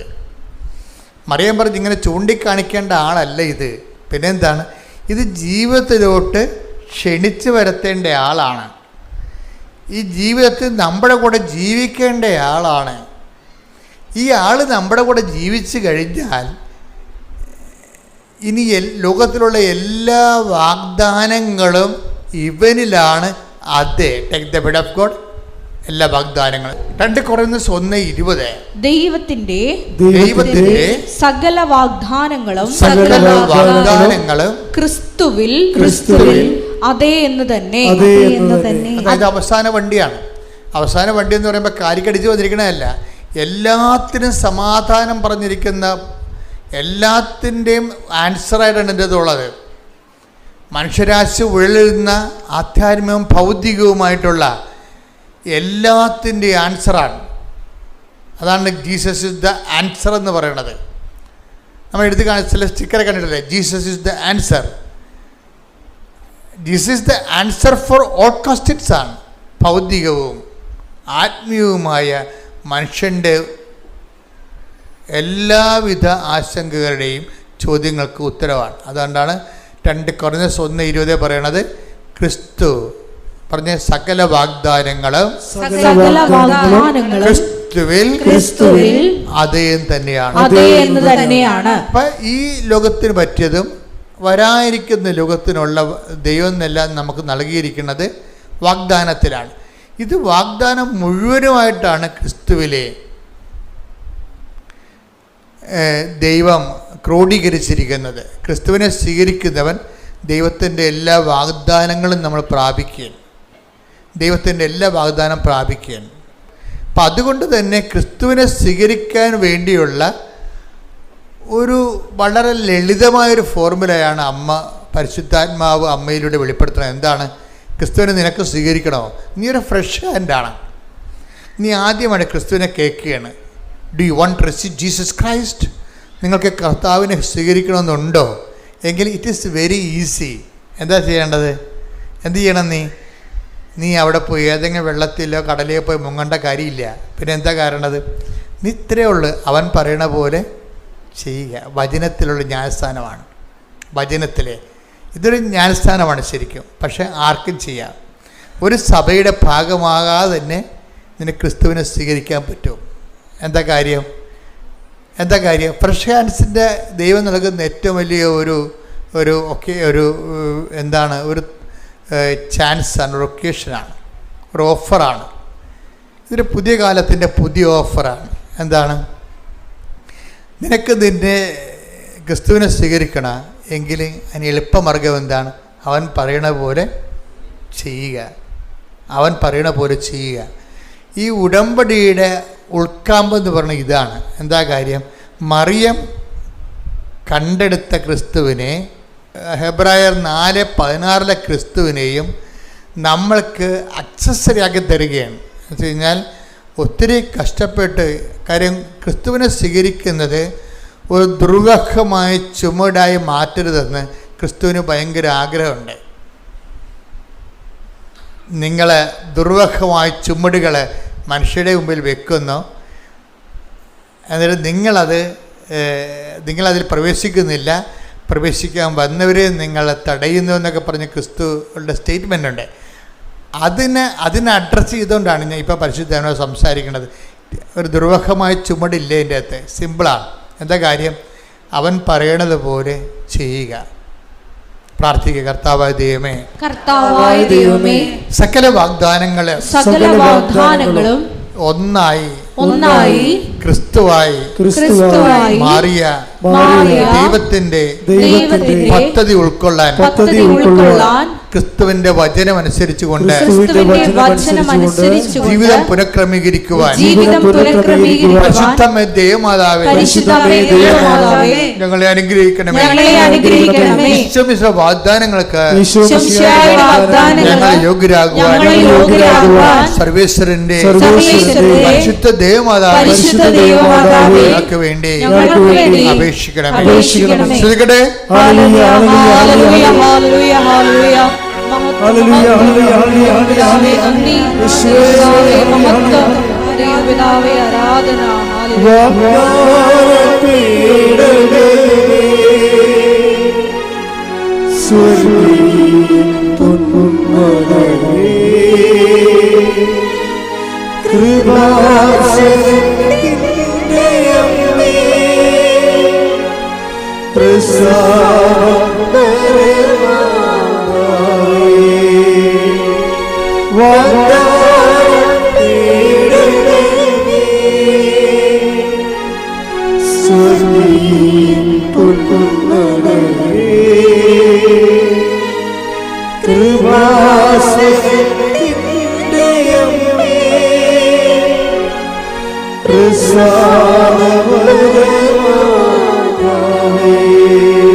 പരിശുദ്ധ പരമദിവ്യകാരുണ്യത്തിന് ആരാധനയും സ്തുതിയും പുകഴ്ചയും ഉണ്ടായിരിക്കട്ടെ. പരിശുദ്ധ പരമദിവ്യകാരുണ്യത്തിന് ആരാധനയും സ്തുതിയും പുകഴ്ചയും ഉണ്ടായിരിക്കട്ടെ. പരിശുദ്ധ പരമദിവ്യകാരുണ്യത്തിന് ആരാധനയും സ്തുതിയും പുകഴ്ചയും ഉണ്ടായിരിക്കട്ടെ. ഇത് ഞാൻ പറഞ്ഞപ്പോഴും നിങ്ങൾക്ക് കുറച്ച് പേർക്ക് ഇത് സങ്കീർണമായി തോന്നിയായിരിക്കും. പക്ഷെ സങ്കീർണമായി തോന്നേണ്ട കാര്യമില്ല. ഞാൻ വളരെ ലളിതമായിട്ടാണ് സംസാരിച്ചത്. ഈ വിഷയം ഭയങ്കര ടോപ്പായിട്ടുള്ള കോംപ്ലിക്കേറ്റഡ് ആയിട്ടുള്ള സബ്ജക്റ്റ് ആണെങ്കിലും ഞാൻ നിങ്ങളോട് സംസാരിച്ചത് എന്താണ്? അവൻ പറയണ പോലെ get Jesus and get saved. Receive Jesus and get saved. യേശുവിനെ സ്വീകരിക്കുക, നിത്യരക്ഷ പ്രാപിക്കുക. അതിനെന്ത് ചെയ്യണം? അവൻ പറഞ്ഞതുപോലെ ചെയ്യുക. ഇത്രേ ഞാൻ പറഞ്ഞുള്ളൂ. ഓക്കെ അല്ലേ? ഈ ദിവസങ്ങളിൽ നമ്മുടെ കുട്ടികളുടെ കുറച്ച് സാക്ഷ്യം ഉണ്ടായിരുന്നു. വളരെ നിഷ്കളങ്കമായ സാക്ഷ്യം. ഞാൻ സാധാരണ കുട്ടികളുടെ സാക്ഷ്യം എടുക്കാറില്ല. കാര്യം അവരെ പലപ്പോഴും മുതിർന്നവരെ പോലെയും ഉടമ്പടിയുടെ മെക്കാനിസമൊക്കെ മനസ്സിലാക്കിയിട്ട് ആക്ടിവേറ്റ് ചെയ്യുന്നവരല്ല. അവർ തിരികെത്തിച്ച് പ്രാർത്ഥിച്ച് അങ്ങനെ ഓരോ കാര്യങ്ങൾ ചെയ്ത് ആ പഴയ പ്രാർത്ഥനയുടെ ആ ഒരു മേഖലയിൽ തന്നെ ജീവിക്കുന്ന ആൾക്കാരാണ്. അല്ലാതെ അവൻ പറയണ പോലെ ചെയ്ത് ആ ഫോർമുല ഉപയോഗിച്ച് ടൈം ഷോർട്ടനിങ് നടത്തുക, ലൈറ്റ് വെയിറ്റിംഗ് ഉണ്ടാക്കുക, നോട്ട് ബൈ മിറ്റ് വർക്ക് ചെയ്യുക, അങ്ങനെയൊക്കെ ചിന്തിച്ച് ആലോചിച്ചല്ല ഇവർ ഉടമ്പടിയിൽ ഇൻവെസ്റ്റ് ചെയ്യണത്. ഒരു സാധാരണ കാഷ്വലായിട്ട് ആർക്കും ഇൻവെസ്റ്റ് ചെയ്യാൻ പറ്റുന്ന രീതിയിലാണ് ഈ 18 വയസ്സുകാരും. അപ്പോൾ അവരുടെ സാക്ഷ്യങ്ങൾ ഞാൻ അങ്ങനെ കാര്യമായിട്ട് എടുക്കത്തില്ല. അപ്പോൾ ഇപ്പോഴേ ഈ പരീക്ഷക്കാലമായതുകൊണ്ടാണ് ഈ ടൈമിൽ കുറച്ച് പരീക്ഷ സാക്ഷ്യങ്ങളുണ്ട്. അപ്പോൾ ഈ ഒരു സാക്ഷ്യം എന്ന് പറയണത് ഒരു 10-18 പിള്ളേർ ഒരുമിച്ച് ഒരു സാക്ഷ്യം പറഞ്ഞൊരു ദിവസം. ഒരേ പ്രായത്തിലുള്ള അവർ BSc നേഴ്സിംഗ് സ്റ്റുഡൻസാണ്. BSc നേഴ്സിംഗ് സ്റ്റുഡൻസിൻ്റെ ആന്ധ്രയിൽ നഴ്സിംഗ് കോളേജിൽ പഠിക്കുന്ന കുട്ടികളാണ്. അപ്പോൾ അവരെ സാക്ഷ്യം അവതരിപ്പിക്കുന്ന രീതികൾ നിങ്ങൾ കണ്ടു കാണാം. ആ സാക്ഷ്യം കേട്ടത് കൈപൊക്കിക്ക് ഉണ്ട്. Super, thank you. 4% ആൾക്കാർ സാക്ഷ്യം കേൾക്കുക. ആ സാക്ഷ്യത്തിൻ്റെ ഘടകങ്ങൾ നോക്കണം നല്ലതായിരിക്കും. ഇപ്പോൾ സാക്ഷ്യം ശരിക്കും പറഞ്ഞാൽ ആന്ധ്രയിലെ കുട്ടികൾ അവർ പറയുന്ന ഒന്നാമത്തെ കാര്യം, ഞങ്ങൾ അവരുടെ പരാതി നോട്ട് ബൈ മെറിറ്റ് അവർ പറയണതാണ്. അവരുടെ മെറിറ്റ് എന്ന് വെച്ച് കഴിഞ്ഞാൽ അവർക്ക് മെറിറ്റില്ല. എന്താ കാര്യം? ഒന്ന്, അവരെല്ലാവരും ആവറേജ് സ്റ്റുഡൻസാണ്. അതാണ് അവരുടെ മെറിറ്റ്. യോഗ്യതയില്ല, കരകയറാനുള്ള സാധ്യത വളരെ കമ്മിയാണ്. അതുകൊണ്ടാണ് അവർ പറയുന്നുണ്ടത് ഞങ്ങളെല്ലാം ആവറേജ് സ്റ്റുഡൻസാണ്. രണ്ടാമത്തത് അവരുടെ ഒരു ഡീമെറിറ്റ്. അതുകൊണ്ട് ഡീമെറിറ്റ്സിൻ്റെത് വരുന്ന കീഴാണ് കാര്യം. നോട്ട് ബൈ മെറിറ്റ് എന്ന് പറയുമ്പോൾ നമ്മളെപ്പോഴും ഡീമെറിറ്റ് പരിശോധിക്കണം. അയോഗ്യത എന്തൊക്കെയാണ്? ഒന്നാമത്തെ എന്താണ് അയോഗ്യത? എന്താണ്? ആവറേജ് സ്റ്റുഡൻസാണ്. രണ്ടാമത്തെ അവരുടെ അയോഗ്യത, അവരെ ഒരു ഇതുപോലെ അവരുടെ കൂട്ടത്തിൽ സീനിയറായിട്ടുള്ള കുറച്ച് ഇൻ്റലക്റ്റ് ആയിട്ടുള്ള കുറച്ച് നഴ്സുമാരുണ്ടായിരുന്നു, ചേച്ചിമാർ. അപ്പോൾ ഇവരുടെ ഗതികേട് കാരണം ആ ചേച്ചിമാർ വൈകുന്നേരങ്ങളിൽ സമയം കിട്ടുമ്പോഴേക്ക് ഇവർക്ക് ക്ലാസ് എടുക്കുമായിരുന്നു, എക്സ്ട്രാ ട്യൂഷൻ എടുക്കുമായിരുന്നു നഴ്സിങ്ങിനെ, ഇവരെ കരകയറ്റി കൊണ്ടുവരാൻ വേണ്ടി. ഇവർക്ക് ഭയങ്കര പേടിയായിരുന്നു രക്ഷപ്പെടുക. കാര്യം ഭയങ്കര ലോണൊക്കെ എടുത്ത് പോയിരിക്കുകയാണ്. വീട്ടിലാണെങ്കിൽ നല്ല കഷ്ടപ്പാടുണ്ട്. അതിനിടയ്ക്ക് റിസ്ക്കാണ്. ഇവർക്ക് പഠിക്കാനുള്ള ആ ഒരു കൊതി കൊണ്ട് നീന്തി കയറാൻ വേണ്ടിയുള്ള ഒരു എല്ലാ നിവൃത്തിയില്ല, ജീവിക്കാൻ പറ്റത്തില്ല. പപ്പായും മമ്മിയും കുറച്ചും വയസ്സാകും. കുടുംബത്തെ മുന്നോട്ട് പോകണമെങ്കിൽ ഞങ്ങളെ എന്തെങ്കിലും പോയി രക്ഷപ്പെടണം. അതുകൊണ്ട് പഠിക്കാതിരിക്കാനും പറ്റത്തില്ല, പഠിക്കാനുള്ള കഴിവുമില്ല, അതിനുള്ള കാശുമില്ല. അപ്പോൾ അങ്ങനെ വന്ന് എങ്കിലും ഇവർ ബാങ്കിൽ നിന്നൊക്കെ പൈസ എടുത്ത്, പക്ഷെ അത് അവർക്ക് തികഞ്ഞില്ല. സാമ്പത്തികമായിട്ട് അവർക്ക് ഡീമെറിറ്റ് ഉണ്ട്, തികഞ്ഞില്ല. അതുകൊണ്ട് അവസാനം അവർ പറയുന്നുണ്ട്, ഞങ്ങളുടെ അവസ്ഥ മനസ്സിലാക്കിയിട്ട് ഞങ്ങളുടെ കൂട്ടുകാർ ഞങ്ങളെ വിളിച്ച് ചോദിക്കുന്നുണ്ടായിരുന്നു, നിങ്ങൾക്ക് പരീക്ഷയ്ക്ക് ഫീസിൻ്റെ സമയമായല്ലോ, പൈസ വല്ലതും വേണ്ടി വരുമോ എന്ന്. അതാണ് ഉടമ്പടി എടുക്കുമ്പോൾ ഉണ്ടാകുന്നൊരു ഹെൽപ്പിങ്. അതാണ് ദൈവം മറ്റുള്ളവരെ ഹെൽപ്പ് ചെയ്യും. ഇവർക്ക് പരീക്ഷ ഫീസ് അടക്കാൻ കാശില്ല, പക്ഷെ അവർ ചോദിക്കാതെ തന്നെ മറ്റുള്ളവർ ഇവരോട് പറയുകയാണ്. അപ്പോൾ അതൊരു ഡീമെറിറ്റ്സാണ് ഇതിൻ്റെ അകത്ത്. പണം പഠിക്കാനുള്ള പൈസ ഇല്ലാതെ വരുന്നത്. രണ്ടാമത്തത് എന്താണ്? മാർക്കില്ല. മൂന്നാമത്തത് ഇവരുടെ ഡീമെറിറ്റ്സ് എന്ന് പറയണത്, ഇവരൊരു മെൻറ്ററിനെ പോലെ പഠിപ്പിച്ചുകൊണ്ടിരുന്ന സീനിയേഴ്സ് ഉണ്ട്. സീനിയേഴ്സിൻ്റെ ഡ്യൂട്ടി ടൈം മാറിപ്പോയി. ഇവർ ഫ്രീ ആകുമ്പോൾ അവർ ഫ്രീ ആകത്തില്ല, അവർക്ക് ഡ്യൂട്ടി ആവും. അത് പരീക്ഷയുടെ സമയം വന്നപ്പോഴാണ് ഇങ്ങനെ വന്ന ഒരു പ്രശ്നം വന്നത്. യുദ്ധം നടക്കാൻ പോകുമ്പോഴാണ് കുതിരപ്പടയാളികളെ കാണാതിരിക്കണമെന്ന അവസ്ഥയാണ്. യുദ്ധം നടക്കാൻ പോകുമ്പോഴാണ് കാണാത്തത്. ഇപ്പോൾ ഈ പരീക്ഷ തുടങ്ങണ ഒരു 2 ആഴ്ച ആയപ്പോൾ തന്നെ ഡ്യൂട്ടി ടൈമെല്ലാം ചേഞ്ച് ചെയ്തു പോയി. ഇവരെ തമ്മിൽ പോലും കാണാൻ പറ്റാത്ത അവസ്ഥയായി. തമ്മിൽ പോലും കാണാൻ 3 ഡീമെറിറ്റ്സ് വന്നു. ഇപ്പോൾ ഈ 3 ഡീമെറിറ്റ്സ്, ഒന്ന് സാമ്പത്തികമാണ്, രണ്ടാമത്തത് അവരുടെ ആവറേജ്, മൂന്നാമത്തത് അവരെ പഠിപ്പിച്ച ആളിൻ്റെ ഡ്യൂട്ടി മാറി, എല്ലാം ഒന്നിനൊന്ന് താഴേക്ക് തട്ടി താഴേക്ക് പോണ അവസ്ഥയാണ്. ഈ ഡീമെറിറ്റ്സിലാണ് ഇവർ ഉടമ്പടി ചെയ്യണത് മാതാവുമായിട്ട്. എന്നിട്ട് മാതാവിനോട് പറയും, അമ്മേ ഇത്രയും പ്രശ്നങ്ങളുണ്ട്, കര കയറിയില്ലെങ്കിൽ ഞങ്ങളുടെ കുടുംബം തീർന്ന്, കര കയറാനുള്ള അമ്പയറുമില്ല, അപ്പം അമ്മ മാത്രമേ അഭയമുള്ളൂ. ഇതാണ് നോട്ട് ബൈ മെറിറ്റ് എന്ന് പറയുന്ന സംഭവം. അപ്പോൾ ഇവർക്കിങ്ങനെ ഇത് പഠിപ്പിക്കാൻ ആരുമില്ലാത്തത് കൊണ്ട്, അവർക്ക് പല ചാപ്റ്റേഴ്സും മനസ്സിലാകാത്തത് കൊണ്ട് ഇവർ പരീക്ഷയുടെ ദിവസം രാത്രിയായപ്പോൾ പഠിത്തം നിർത്തിയവർ. കാര്യം ഇനി മുന്നോട്ട് നീന്തിയാൽ കയറത്തില്ലെന്ന് പറയും. അപ്പോൾ നീന്തി പോകുമ്പോൾ നമ്മൾ തളരത്തില്ലേ. അപ്പോൾ ചില ആൾക്കാർ വലിയൊരു രക്ഷിക്കണമെങ്കിൽ കൈപൊക്കാൻ വേണ്ടി കൈപൊക്കി കാണിച്ചിട്ട് ചിലപ്പോൾ ചില രക്ഷിക്കും, ചിലരെങ്കിൽ മുങ്ങിപ്പോവും. അങ്ങനെയാണ്. അതുപോലെ ഇവർക്ക് പഠിക്കാൻ പറ്റാത്ത കണ്ടീഷനായി. അപ്പോൾ ഇവരെന്നാ ചെയ്ത്, ഹോസ്റ്റലിൽ മാതാവിൻ്റെ രൂപത്തിൻ്റെ മുമ്പിൽ എല്ലാവരും കൂടി ഇത് കരഞ്ഞ് അവരുടെ ജീവിത പ്രശ്നം കേൾക്കണമേ. അപ്പം അവരുടെ ജീവിത പ്രശ്നം അവരുടെ പ്രശ്നമാണ് ശരിക്കും, അത് അവർക്ക് വലിയ പ്രശ്നമാണത്. അമ്മ പറഞ്ഞു, അമ്മ അല്ലാതെ വേറെ ഒരു മാർഗ്ഗമില്ല, ഞങ്ങൾ ഇങ്ങനെ സിങ്കായിക്കൊണ്ടിരിക്കുകയാണ്, ഈ പരീക്ഷ അമ്മ എഴുതണം, ഞങ്ങൾ അമ്മ തോറ്റ പോലും ഞങ്ങൾ കണക്കാക്കുമെന്ന്. പ്രാർത്ഥനയൊക്കെ ഭയങ്കര രസമാണ്, ഇവരുടെയൊക്കെ പ്രാർത്ഥന രസമാണ് കേൾക്കാൻ. അതായത് ഈ പരീക്ഷ അമ്മ എഴുതണം, ഞങ്ങൾ അമ്മ തോറ്റ പോലെ കണക്കാക്കും. അപ്പം അമ്മ തോക്കരുത്. അപ്പം പട്ടാങ്ങിയാണ് ശരിക്കും പറഞ്ഞാൽ, അവസാനം പട്ടാങ്ങിയാണ്. ആ പ്രായക്കാരുടെ ഒരു പ്രാർത്ഥനയല്ലേ, നിവർത്തിയില്ല വരുമ്പോൾ എല്ലാവരും ഇങ്ങനെ പ്രാർത്ഥിച്ചു പോകും. പക്ഷെ അതിൻ്റെ അകത്ത് വരുന്ന ഒരു എളിമയുണ്ട്, ഒരു വിനയമുണ്ട്. ദൈവതിരുസന്നിധിയിൽ കൊണ്ടുവന്ന് വാൾ വെച്ച് കീഴടങ്ങുകയാണ്. എന്താണ്? ഞങ്ങൾ തോറ്റാൽ അമ്മ തോറ്റപ്പോയാവും, ഞങ്ങൾക്ക് വേറെ അമ്മയല്ലാതെ വേറെ ഇത് എപ്പോഴും നമ്മൾ ശ്രദ്ധിക്കേണ്ട വിഷയമാണ്. നമ്മുടെ അതുകൊണ്ടാണ് ഈ യോഹന്നാൻ 5:7 ഒരാളില്ലേ, ആ തറവായ രോഗിയായിട്ട് കിടക്കുന്ന ഒരാളില്ലേ, അയാളോട് കർത്താവ് 38 വർഷമായിട്ട് അവിടെ കിടക്കുകയാണ് അയാളോട് കർത്താവ് ചോദിക്കണത് എന്താണെന്നറിയാം? അതിൻ്റെ അവലംബങ്ങളെക്കുറിച്ചാണ് ചോദിക്കണത്. നിനക്ക് ആരുണ്ടെന്നാണ് ചോദിക്കണത്.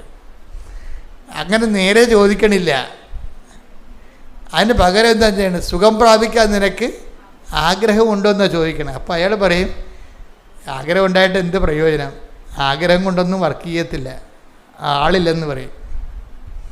അത് അയാളുള്ള കാര്യം ഒന്ന് വായിച്ചത് യോഹന്നാൻ 5:6. യോഹന്നാൻ 5:6. അവൻ അവിടെ കിടക്കുന്നത് യേശു കണ്ടു. അവൻ വളരെ നാളായി കിടപ്പിലാണെന്ന് അറിഞ്ഞ് യേശു ചോദിച്ചു, സുഖം പ്രാപിക്കാൻ നിനക്ക് ആഗ്രഹമുണ്ടോ? അവൻ പറഞ്ഞു, കർത്താവേ, വെള്ളമിളകുമ്പോൾ എന്നെ കുളത്തിലേക്ക് ഇറക്കാൻ ആരുമില്ല. ഞാൻ എത്തുമ്പോഴേക്കും മറ്റൊരുവൻ വെള്ളത്തിൽ ഇറങ്ങിക്കഴിഞ്ഞിരിക്കും. അപ്പൊ എന്താ വിഷയം എന്ന് പറഞ്ഞത്? ഇയാളെ സുഖം പ്രാപിക്കാൻ നിനക്ക് ആഗ്രഹമുണ്ടോ എന്ന് ചോദിക്കുമ്പോൾ അയാൾ പറയുന്ന മറുപടി എന്താണ്? ഈ 38 വർഷവും ഞാൻ എൻ്റെ രീതി പരിശ്രമിക്കുന്നുണ്ടായിരുന്നു.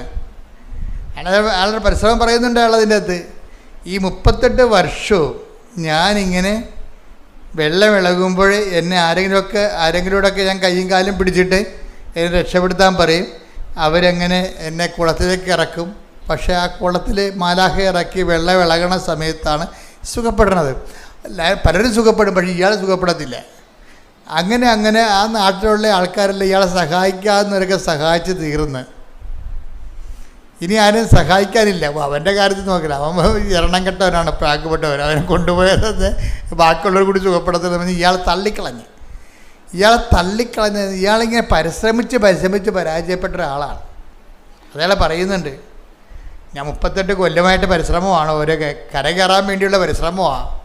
ഇപ്പം നിങ്ങളൊക്കെ പറയത്തില്ലേ, കെട്ടി വന്ന കാലം മുതൽ കര കയറാൻ വേണ്ടി, കുടുംബത്തെ കരകയറ്റാൻ വേണ്ടിയുള്ള പരിശ്രമമാണെന്ന് പറയും. അതിന് അതിൻ്റെ സംഭവം കെട്ടി വന്ന കാലം മുതൽ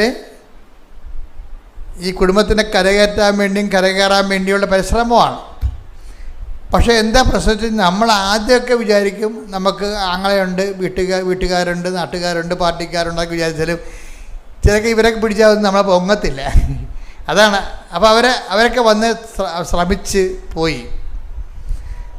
പക്ഷേ ഇയാൾക്കൊരു ഗുണമുള്ളതെന്ന് വെച്ചാൽ ഇയാളുള്ള കാര്യം ഡിക്ലെയർ ചെയ്യും. ഡിക്ലറേഷൻ ഒരു പ്രധാനപ്പെട്ട കാര്യമാണ്. അതിങ്ങനെ നാക്ക് കൊണ്ട് പറയണതല്ല. ഡിക്ലറേഷൻ എന്ന് വെച്ച് കഴിഞ്ഞാൽ എന്താ പറയുന്നത്? ഡിക്ലറേഷൻ എന്ന് വെച്ച് കഴിഞ്ഞാൽ പ്രഖ്യാപിക്കണം. അതെന്ന് വെച്ച് കഴിഞ്ഞാൽ നമ്മളുടെ അവസ്ഥ നമ്മൾ പറയണം. ഈ അവസ്ഥ നമ്മൾ പറയുമ്പോഴും നമ്മൾ വേറെ രഹസ്യ അവലംബങ്ങളുണ്ടാകും നമുക്ക്. ഇവിടെയാണ് പ്രാർത്ഥന ബ്ലോക്കാകുന്നത്. നമ്മൾ അവസ്ഥ പറയും, എന്നാലും പറയും സാരമില്ല, 5 സെൻറ്റ് സ്ഥലം അപ്പുറത്ത് കിടപ്പുണ്ട്, ഭാഗവടപ്പടി അപ്പം ചെയ്യുമ്പോൾ കിട്ടും. അനിയത്തിനെ കെട്ടിച്ച് വിട്ടാൽ അപ്പം ഭാഗവടപ്പടി ചെയ്യാമെന്ന് പറഞ്ഞിട്ടുണ്ട്. ഇത് രഹസ്യമായിട്ട് നിങ്ങളുടെ മനസ്സിൽ നിങ്ങളോട് പറയും. ഇത് വർക്കൗട്ട് ചെയ്യത്തില്ല.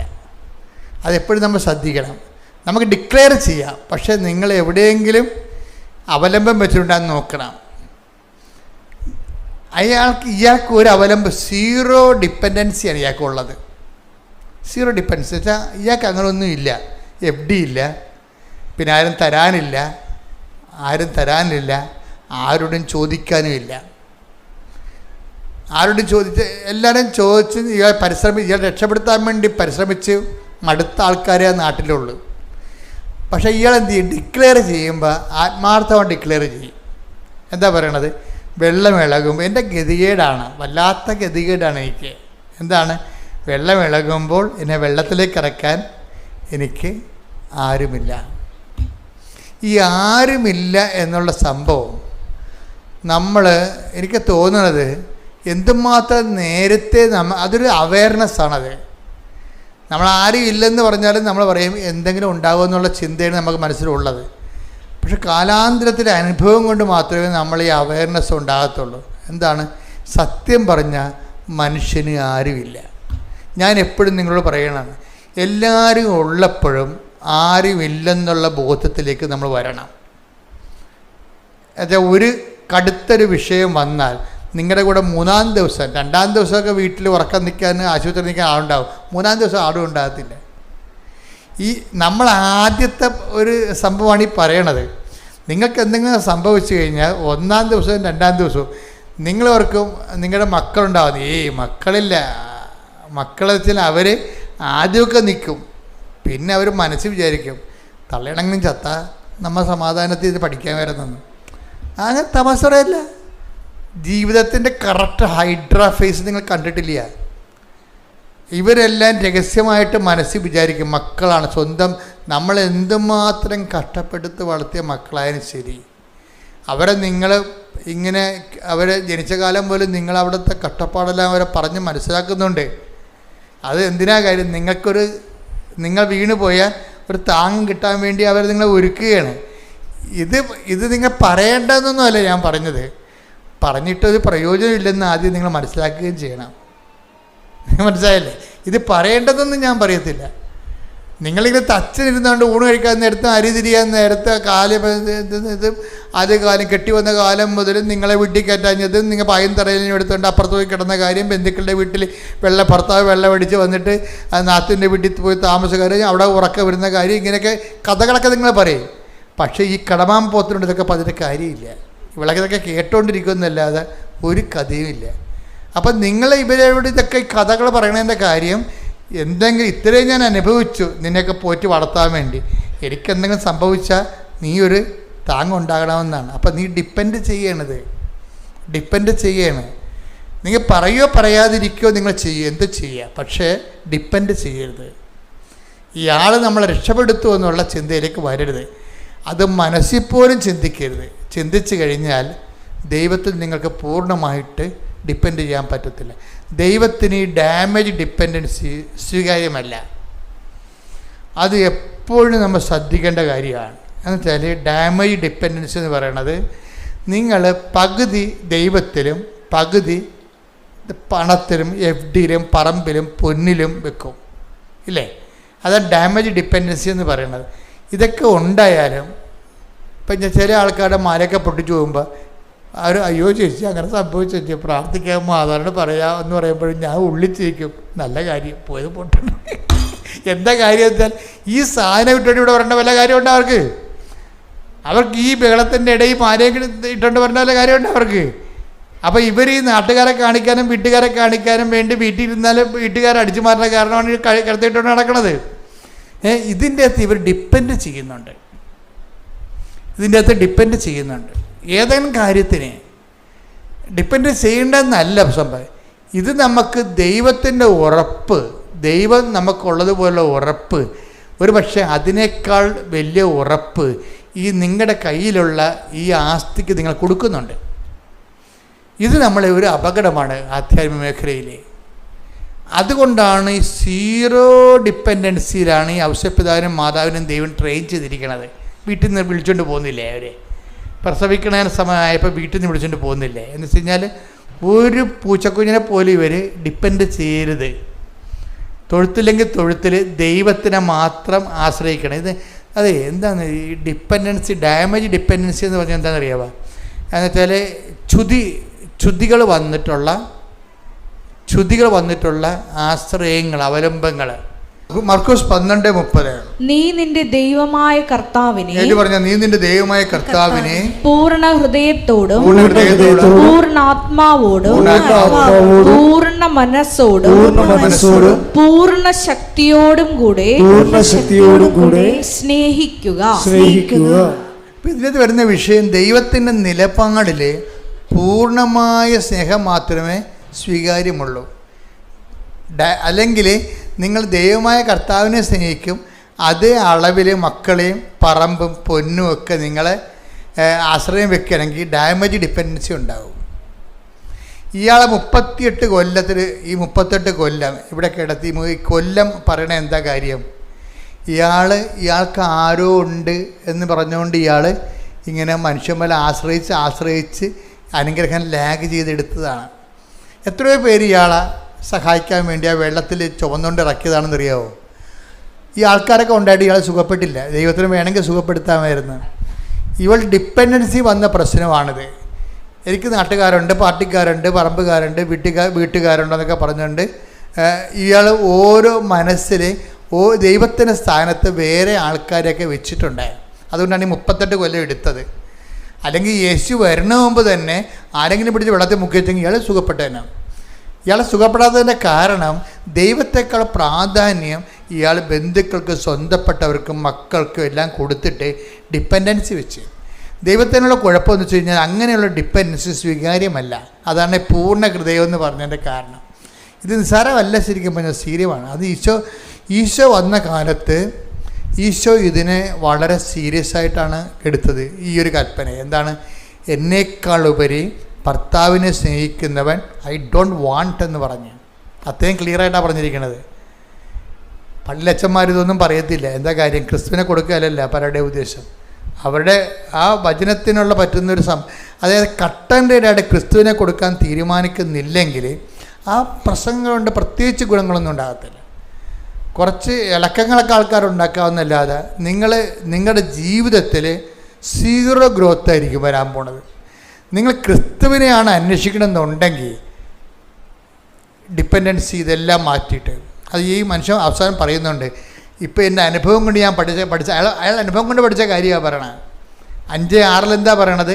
വെള്ളം ഇളകുമ്പോൾ എന്നെ വെള്ളത്തിലേക്ക് ഇറക്കാൻ ഇനി ആരുമില്ല എന്നുള്ളതാണ്. ഉണ്ടായിരുന്ന ആൾക്കാരൊക്കെ ചെയ്ത് പരിശ്രമിച്ച് പരാജയപ്പെട്ട് പോയി, പിന്തിരിഞ്ഞു പോയി. ഇയാളെ രക്ഷപ്പെടുത്താൻ വേണ്ടി പരിശ്രമിച്ച് പരാജയപ്പെട്ട് പിന്തിരിഞ്ഞു പോയി ആൾക്കാരല്ല. ഇനി ആരും ഇല്ലെന്നാണ് പറയണത്. അപ്പം അങ്ങനെ ഒരു 0യിൽ അയാളെ കൊണ്ടുവരുമ്പോൾ അയാളത് ഡിക്ലെയർ ചെയ്യും. ഈ പെൺപിള്ളേരുടെ ഗുണം ഇതാണ്. അവർ ഡിക്ലെയർ ചെയ്ത് എന്താണ് പറയുന്നത്? അവർ പറഞ്ഞത് അതായത് അവർ അമ്മയോട് പറയുന്നത്, അമ്മേ സത്യം പറഞ്ഞ അമ്മയല്ലാതെ ഞങ്ങൾക്ക് ആരുമില്ല എന്ന് ഡിക്ലെയർ ചെയ്യും. അതായത് നമ്മൾ അമ്മയുണ്ട്, ഉടമ്പടി എടുത്തിട്ടുണ്ട്, യുദാസൻ്റെ പുണ്യാൻ്റെ അടുത്ത് നൊവേനം നടന്നിട്ടുണ്ട്. അയ്യോ എന്തുമാത്രം മനുഷ്യരാണെന്നറിയാമോ? അങ്ങനെ കറങ്ങി നടക്കും. കർക്കസ്ഥാനിയുടെ ഭയങ്കര ബഹളമല്ലേ ഇവിടെ. അവരെല്ലായിടത്തും കൊണ്ട് അക്കൗണ്ട് തുറക്കും. അത് എവിടെ നിന്നാണ്, ഇനി കൃപാസത്തിൽ നിന്നാണ്, ഇനി യുദാസൻ്റെക്ക് എന്നാണ്, അന്തോരിതിനൊക്കെ എന്നാണ് അറിയത്തില്ല. അതുകൊണ്ട് എല്ലായിടത്തും കൊണ്ട് പണി വയ്ക്കും. എല്ലാവരും കൊണ്ട് നിങ്ങളുടെ പണിയുകയും ചെയ്യും. എന്താ കാര്യം? നിങ്ങൾ ഫ്രോഡാണെന്ന് ദൈവത്തിന് അറിയാം. അതാ വിഷയം. അത് യുദാസായാലും അന്തോരിസായാലും അമ്മയായാലും കാര്യം കണ്ടാൽ മതി എന്നുള്ള രീതിയിലാണ് നിങ്ങൾ നിലപാട് പ്രഗ്മാറ്റിക്കാണ്. അതുകൊണ്ട് നിങ്ങൾ ഫ്രോഡാണെന്ന് ദൈവം ബ്രാൻഡഡ് ആയിട്ടുണ്ട്. അപ്പം അതുകൊണ്ട് എപ്പോഴും ദൈവത്തിരുസന്നിധി വരുമ്പോൾ വളരെ സൂക്ഷിച്ച് വേണം കൈകാര്യം ചെയ്യാൻ. പ്രത്യേകിച്ച് ഉടമ്പടി നിങ്ങൾ ചെയ്തിരിക്കുന്നത് ഒരു പ്രാർത്ഥനയല്ല, ബയലാറ്ററൽ എഗ്രിമെൻ്റാണ്, ദൈവമായിട്ടൊരു എഗ്രിമെൻ്റാണ്. ഈ എഗ്രിമെൻറ്റിൽ ആദ്യമേ ഡിക്ലെയർ ചെയ്യേണ്ടത് എന്താണ്? ഞാൻ ഉടമ്പടി എടുക്കേണ്ട കാരണം എന്ന് വെച്ച് കഴിഞ്ഞാൽ ഉടമ്പടിയിലോട്ട് എനിക്ക് പ്രാർത്ഥിച്ചാൽ മതിയായിരുന്നു. പലരോടും പ്രാർത്ഥിക്കുന്ന വ്യക്തിയാണെങ്കിൽ നിനക്ക് പ്രാർത്ഥിച്ചാൽ മതി. പക്ഷെ ഉടമ്പടി വരുമ്പോൾ ബാക്കിയെല്ലാം കട്ട് ചെയ്ത് കളയണം നീ. എന്താ കാര്യം? ഉടമ്പടി അവസാനത്തെ ഓപ്ഷനാണ്. എല്ലാം പരാജയപ്പെട്ട് കഴിയുമ്പോൾ, സമയവും നിന്നെ തോൽപ്പിച്ച് കഴിയുമ്പോഴാണ് നീ ഉടമ്പടിയിലോട്ട് വരണത്. ഉടമ്പടിയിലോട്ട് വന്നിട്ടും നിങ്ങൾ അവിടെ ഇവിടെയും പോയി ഡിപ്പെൻഡൻസി കാണിച്ചു കഴിഞ്ഞാൽ സ്വാഭാവികമായിട്ട് ഉടമ്പടിക്ക് അവിശ്വസ്തത വരും. നിങ്ങൾക്ക് വരികയൊക്കെ ചെയ്യാം, അതൊന്നും പ്രശ്നമൊന്നുമില്ല. കാര്യം എന്താ പ്രശ്നം വെച്ചാൽ നമ്മൾ ശ്രദ്ധിക്കേണ്ടത് ഉടമ്പടി ഒരു നിവൃത്തിയില്ലാത്തവൻ്റെ അവസാനത്തെ ഓപ്ഷനായിട്ടാണ് ഇത് വരണത്. അപ്പോൾ അങ്ങനെ വരുമ്പോൾ അങ്ങനെ ആയിരിക്കണം. എന്നിട്ട് നിങ്ങൾ ഇതിൻ്റെ അകത്ത് ഫുൾ എനർജി ഇൻവെസ്റ്റ് ചെയ്യണം. രോഗികളെ പോയി കാണുകയും അതുപോലെ തന്നെ വെയിലും മഴയും കൊണ്ടിട്ട് കർത്താവിൻ്റെ വചനങ്ങൾ പ്രഘോഷിക്കുകയും ജനങ്ങൾക്ക് കർത്താവിനെ കൈമാറുകയും ചെയ്തുകൊണ്ട് ജീവിത വ്രതമായിട്ടെടുക്കുക. അല്ലാതെ രാവിലെ എഴുന്നേറ്റൊരു പ്രാർത്ഥന, നീലത്തിരി കത്തിച്ച് രാത്രി ഒരു പ്രാർത്ഥന, അത്രയേ ഉള്ളൂ. അതല്ല, കുറച്ച് പ്രേക്ഷിത പ്രവർത്തനം ചെയ്യണം. അതൊക്കെ ഞാൻ ഇപ്പം ചെയ്യുന്നു, ഇപ്പം തന്നെ ഞാൻ ചെയ്യുന്നുണ്ടെന്ന് പറയും. ഇവരൊന്നും കേൾക്കത്തില്ല. എന്നിട്ട് ഇവരെന്തെങ്കിലും കാട്ടിക്കൂട്ടി ഒപ്പിച്ചുണ്ടാക്കും ഉടമ്പടിയിൽ. അതുകൊണ്ടാണ് ദൈവം നിങ്ങളെ സ്വീകരിക്കാത്തത്. ഇയാൾ ഡിക്ലെയർ ചെയ്യണം, കണ്ടില്ലേ? വെള്ളം ഇളകുമ്പോൾ എന്നെ കുളത്തിലേക്ക് ഇറക്കാൻ ഇനി ആരും അവശേഷിക്കണില്ല, ഞാൻ പൂർണ്ണമായി അങ്ങേ അവലംബം ചെയ്യുന്നു. അത് തന്നെയാണ് ഈ കുഞ്ഞുങ്ങൾ പറയണത്. കുഞ്ഞുങ്ങളെന്താ പറയണത്? ഇനി അമ്മയേ ഉള്ളൂ. എന്നിട്ട് അമ്മയോട് ഇവർ പറയണ ഒരു എഗ്രിമെൻറ്റിലെത്തും. ഉടമ്പടിക്കുള്ള ഗുണമെന്ന് പറയണത് ദൈവവും നമ്മളും തമ്മിൽ സംസാരിക്കാൻ പറ്റുന്നു എന്നുള്ളതാണ് എൻ്റെ ഉടമ്പടിയല്ലേ. അപ്പോൾ ഏറ്റവും വലിയ അനുഗ്രഹം എന്ന് പറയണത് ഈ ദൈവമായിട്ട് കമ്മ്യൂണിക്കബിൾ ആവും ദൈവം. എന്ന് പറയാം, അമ്മേ ഞങ്ങളുടെ അവസ്ഥ ഞങ്ങൾ തോറ്റപ്പെട്ട ആൾക്കാരെ പോലെ തോക്കുയർത്തി ഞങ്ങൾ സമ്മതിച്ചു. ഇനി അമ്മയാണ് ഞങ്ങളൊക്കെ രക്ഷിക്കേണ്ടത്. ഞങ്ങളൊരു കാര്യം ചെയ്യും. എന്താണ്? ഞങ്ങൾ 20 ക്വസ്റ്റ്യൻ ഉണ്ടാക്കും ഓരോ വിഷയത്തിനും. അമ്മയായിട്ടൊരു ഡിസ്കസ് ചെയ്യണേ. ഞങ്ങൾ ഓരോ വിഷയത്തിനും 20 ക്വസ്റ്റ്യൻ വെച്ചുണ്ടാക്കും. ഞങ്ങൾക്ക് ജയിക്കാനുള്ള മാർക്ക് അമ്മ അതിൽ നിന്ന് തന്നെ ചോദിപ്പിക്കണം. അതാണ് വിഷയം. അപ്പോൾ വിശ്വാസം കുറച്ചുകൂടി കടുത്ത രീതിയിലേക്കാണ് കൊണ്ടുവരുന്നത് പിള്ളേർ. എന്താ കാര്യം? ഞങ്ങൾ ഓരോ സബ്ജക്റ്റിനും 20 ക്വസ്റ്റ്യൻ വെച്ച് ഉണ്ടാക്കും.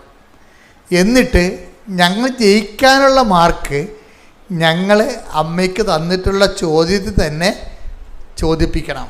അതാണ് വിഷയം. അമ്മ കെട്ടിലാണ് പരിപാടിയാണ്. പക്ഷേ അവർ ആ രീതിയിലുള്ള ബന്ധത്തിലെത്തി. കറക്റ്റ് ഉടമ്പടിയിലാണ് അവർ. ഉടമ്പടിയിലാണോ ഇല്ലയെന്ന് പറയുന്നത് ഈ ഡിപ്പെൻഡൻസി കൊണ്ട് അമ്മയോടിങ്ങനെ സ്വതന്ത്രമായിട്ട് സംസാരിക്കാൻ പറ്റുന്നൊരു ബന്ധം ഉണ്ടാക്കാൻ നമ്മളാദ്യം. കുട്ടികൾ അതാണ് ചെയ്തത്. ആ ബന്ധം ഉണ്ടാക്കിയെടുത്ത് അവർക്കിപ്പോൾ അമ്മയോട് സംസാരിക്കാൻ പറ്റുന്ന രീതിയിലാക്കിയിട്ടുണ്ട്. അപ്പം അതുകൊണ്ട് ഇനി ഈ രീതിയിലാണ് അവർ പ്രാർത്ഥിച്ച് മുന്നോട്ട് പോണത്. അവരെന്നിട്ട് ഉപ്പില്ലേ, ഉപ്പ് കൊണ്ടുവന്ന് എന്നിട്ട് ഇവരുടെ കൂടെയുള്ളൊരു 10-23 പെന്തക്കോസ്ത പിള്ളേരുണ്ട് ആന്ധ്രയിൽ. ഇപ്പം നഴ്സുമാരെ പഠിക്കണ അവരോട് ഒന്നും പറഞ്ഞ് ഞങ്ങൾക്ക് ഞങ്ങൾ 20 ക്വസ്റ്റ്യൻ ഉണ്ടാക്കിയിട്ടുണ്ട്, ഞങ്ങൾ അമ്മയോട് പറഞ്ഞിട്ടുണ്ട്, അമ്മ ഇതിൽ നിന്ന് മാത്രമേ ഞങ്ങളോട് ചോദിപ്പിക്കത്തുള്ളതെന്നും പറഞ്ഞിട്ടുണ്ട്. അപ്പം നിങ്ങൾ നോക്കി വെച്ചേക്കാൻ പറയും. ആ പെന്തക്കോസ്തുകാർക്കുണ്ട്, അമ്മ ഉണ്ട്, അവർക്ക് അറിയത്തില്ലല്ലേ. ഈ സഭകളിലുണ്ടാകുന്ന വലിയ സഭകൾക്ക് അവർക്ക് അറിയാൻ പാടാത്ത കാര്യത്തിൽ അനുഭവമില്ലെന്നാണ് അവർ പറയണത്. അതിനാരും കുറ്റം പറയാൻ പറ്റത്തില്ല, അവർക്ക് അനുഭവമില്ലല്ലോ. ഈ ലൂർദായാലും ഫാത്തിമായാലും ഇതെല്ലാം പ്രത്യക്ഷപ്പെട്ടിരിക്കണം കത്തോലിക്ക മേഖലകളിലാണ് ഇതെല്ലാം അമ്മയുടെ പ്രത്യക്ഷീകരണം മുഴുവനും നടന്നിരിക്കണം. മുഴുവനും അംഗീകരിക്കണില്ല എന്നുണ്ടെങ്കിൽ അനുഭവം ഉണ്ടാകത്തില്ല ഒരിക്കലും. അപ്പോൾ അവർക്ക് ആ അനുഭവമില്ല. അവർ പറയും ഞങ്ങൾക്ക് ഇതിനെക്കുറിച്ച് വിശ്വാസമില്ലെന്ന് പറയും. അപ്പോൾ അവർ പറയും ഞങ്ങൾ അമ്മ തന്ന ചോദ്യങ്ങളൊന്നും നോക്കി വെക്കുക, അതിന് പ്രശ്നമൊന്നുമില്ലല്ലോ.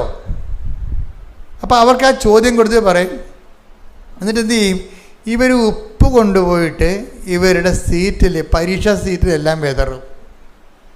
ഉപ്പ് കൊണ്ടുപോയി, ഉടമ്പടി ഉപ്പ് കൊണ്ടുപോയിട്ട് പരീക്ഷാ സീറ്റിലും വിതറും.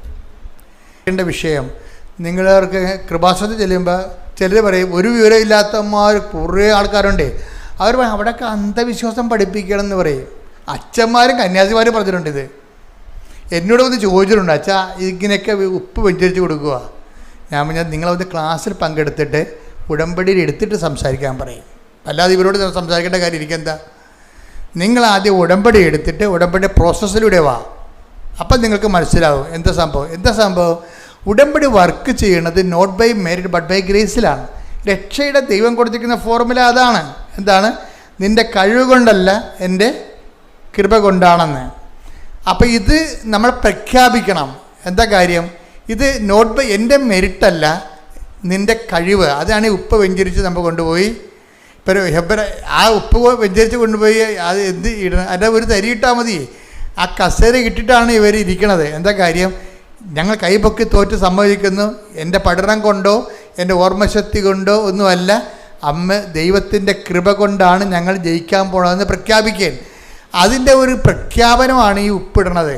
അല്ല ഉപ്പും പഞ്ചാരയും വെഞ്ചരിച്ച് കൊടുത്തു കഴിഞ്ഞാൽ നമ്മൾ ആൾക്കാർക്ക് ഭക്ഷണത്തിന് രുചി കൂട്ടണ പോലുള്ള ഏർപ്പാടല്ല ഇത്. ഇത് മീഡിയമാണ്. എന്തിനാണ്? Not by merit but by grace എന്നുള്ള വചനത്തിൻ്റെ പ്രഖ്യാപനമാണിത്. അത് അറിയണം നിങ്ങൾ. അതുകൊണ്ടാണ് വിശ്വാസ പ്രമാണം ചൊല്ലിയിട്ട് വേണം ഇത് ചെയ്യാനെന്ന് പറയുന്നതിൻ്റെ കാര്യം എന്താണ്?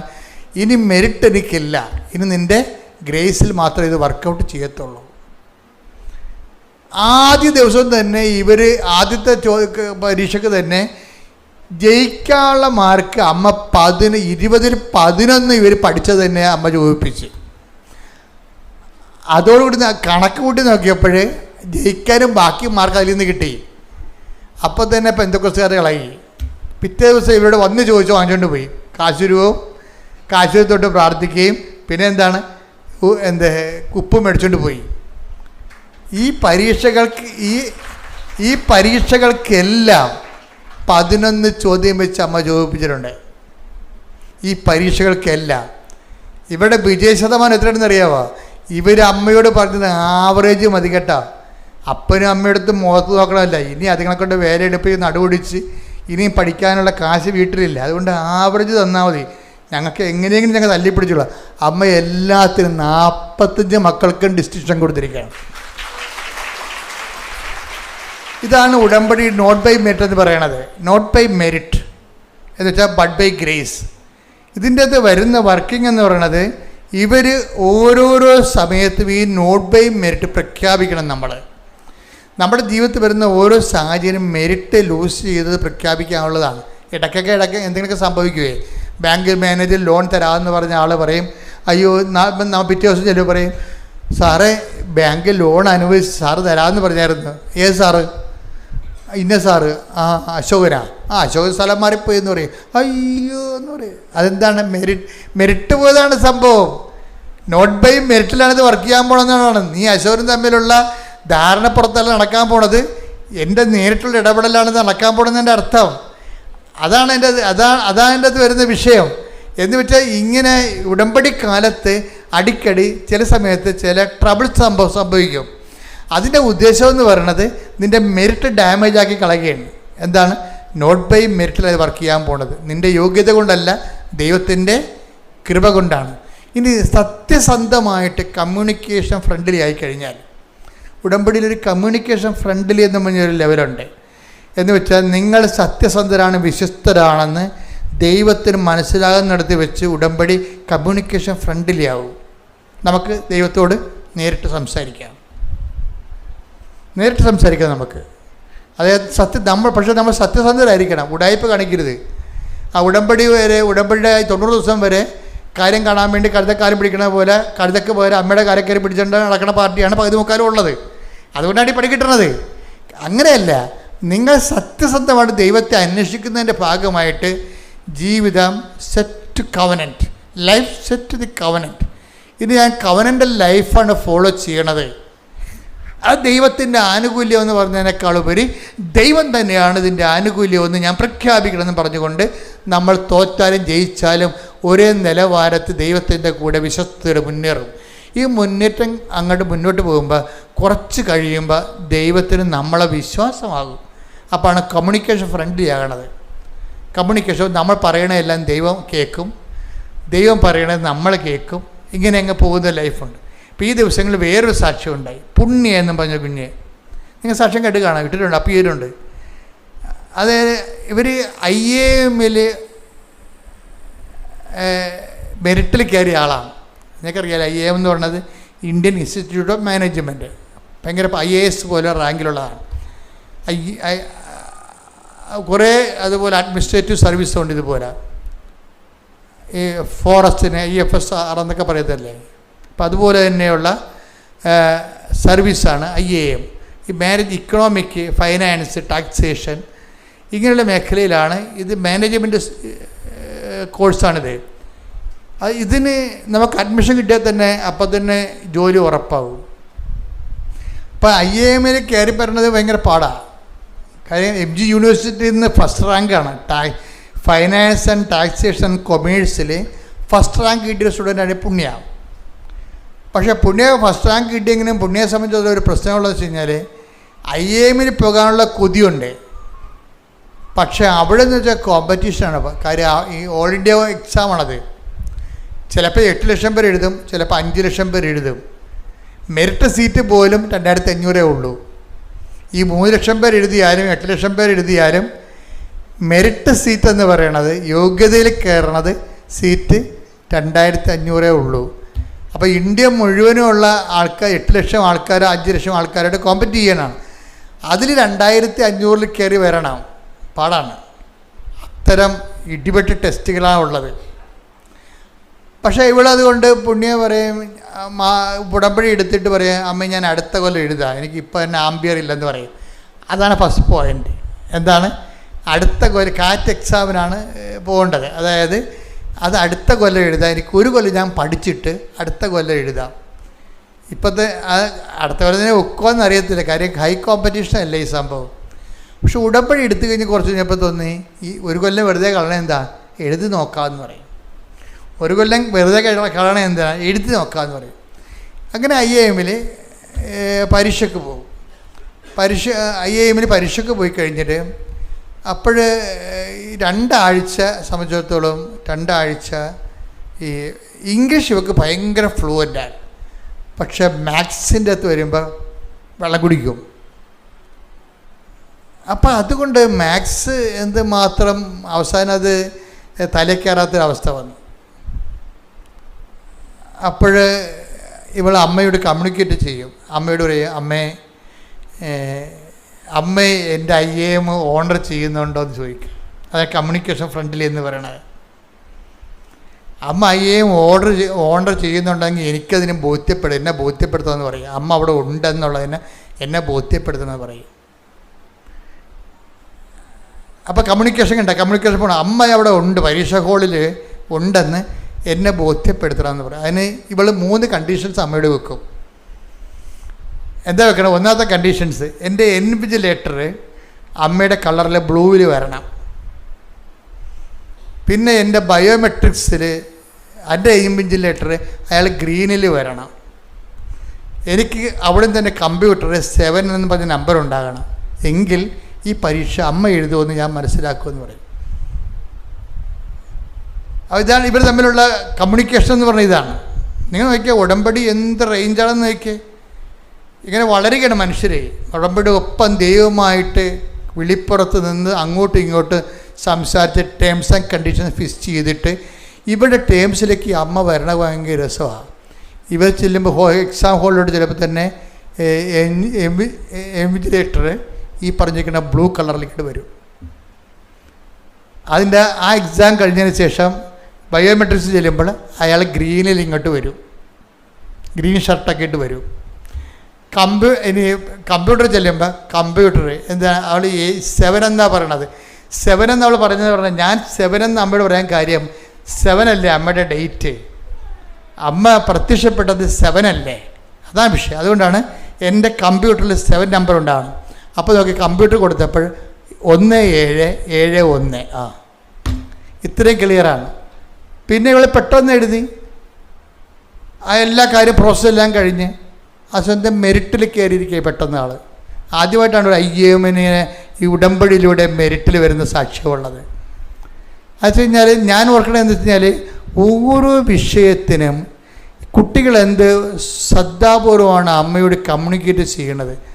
ഒന്നാമത്തതിൻ്റെ ഒരു കാര്യം വെച്ച് കഴിഞ്ഞാൽ ഇവർ ഈ വിഷയത്തിൽ ദൈവഭയത്തോടു കൂടിയാണ് പെരുമാറണത്. ഒക്കട്ടെ എന്ന് പറയത്തില്ലേ, അങ്ങനെ അല്ല. ഇത് ഒത്തേ മതിയാവത്തുള്ളൂ.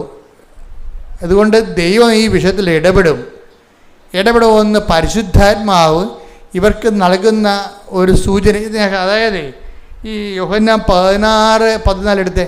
അവൻ സ്വമേധയാ ആയിരിക്കില്ല സംസാരിക്കുന്നത്. അവൻ കേൾക്കുന്നത് മാത്രം സംസാരിക്കും. വരാനിരിക്കുന്ന കാര്യങ്ങൾ അവൻ നിങ്ങളെ അറിയിക്കും. ഒന്ന് പറഞ്ഞേ 16:14. ഒന്ന് വരാനിരിക്കുന്ന കാര്യങ്ങൾ അവൻ നിങ്ങളെ അറിയിക്കും. അപ്പൊ ഇത് ഈ പ്രൊവിഷൻ കിടക്കണതാണിത്. ഇതിന് സാധ്യതയുണ്ട്. സംഭവിക്കാൻ പോകുന്ന കാര്യങ്ങളെ നേരത്തെ ദൈവം അറിയിക്കാനുള്ള സാധ്യതയുണ്ട്.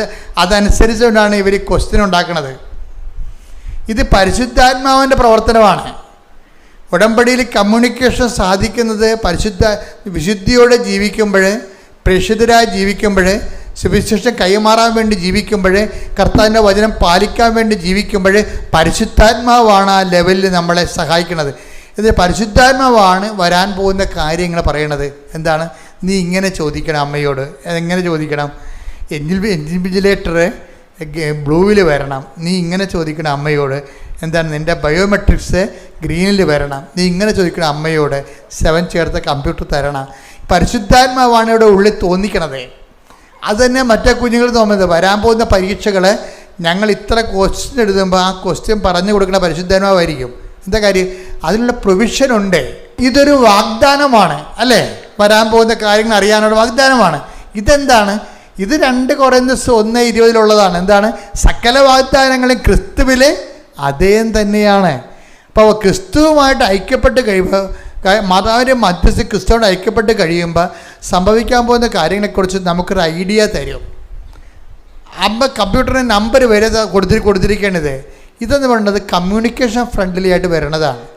ഇത് ഉടമ്പടിയുടെ റേഞ്ചാണ്. ശരിക്കും ഒരു പുതിയ മാനങ്ങളിലേക്കും ദൈവത്തിനെക്കുറിച്ചുള്ള ആ ഒരു ജ്ഞാനവരങ്ങളിലേക്കും അനുഭവജ്ഞാനത്തിലേക്കും പുതിയ ആത്മീയ അനുഭവത്തിൻ്റെ പുതിയ തലമുറകളിലേക്ക് ഉടമ്പടി തലമുറ പ്രവേശിക്കുകയാണ്. കൈയടിച്ച് ശ്രുതിക്കട്ടെ. Hallelujah, hallelujah, hallelujah, hallelujah, hallelujah. മഹത്വം, മഹത്വം, ആരാധന, ആരാധന. ദൈവപിതാവേ നന്ദി, ദൈവപിതാവേ മഹത്വം, ദൈവപിതാവേ ആരാധന. ഹല്ലേലൂയ,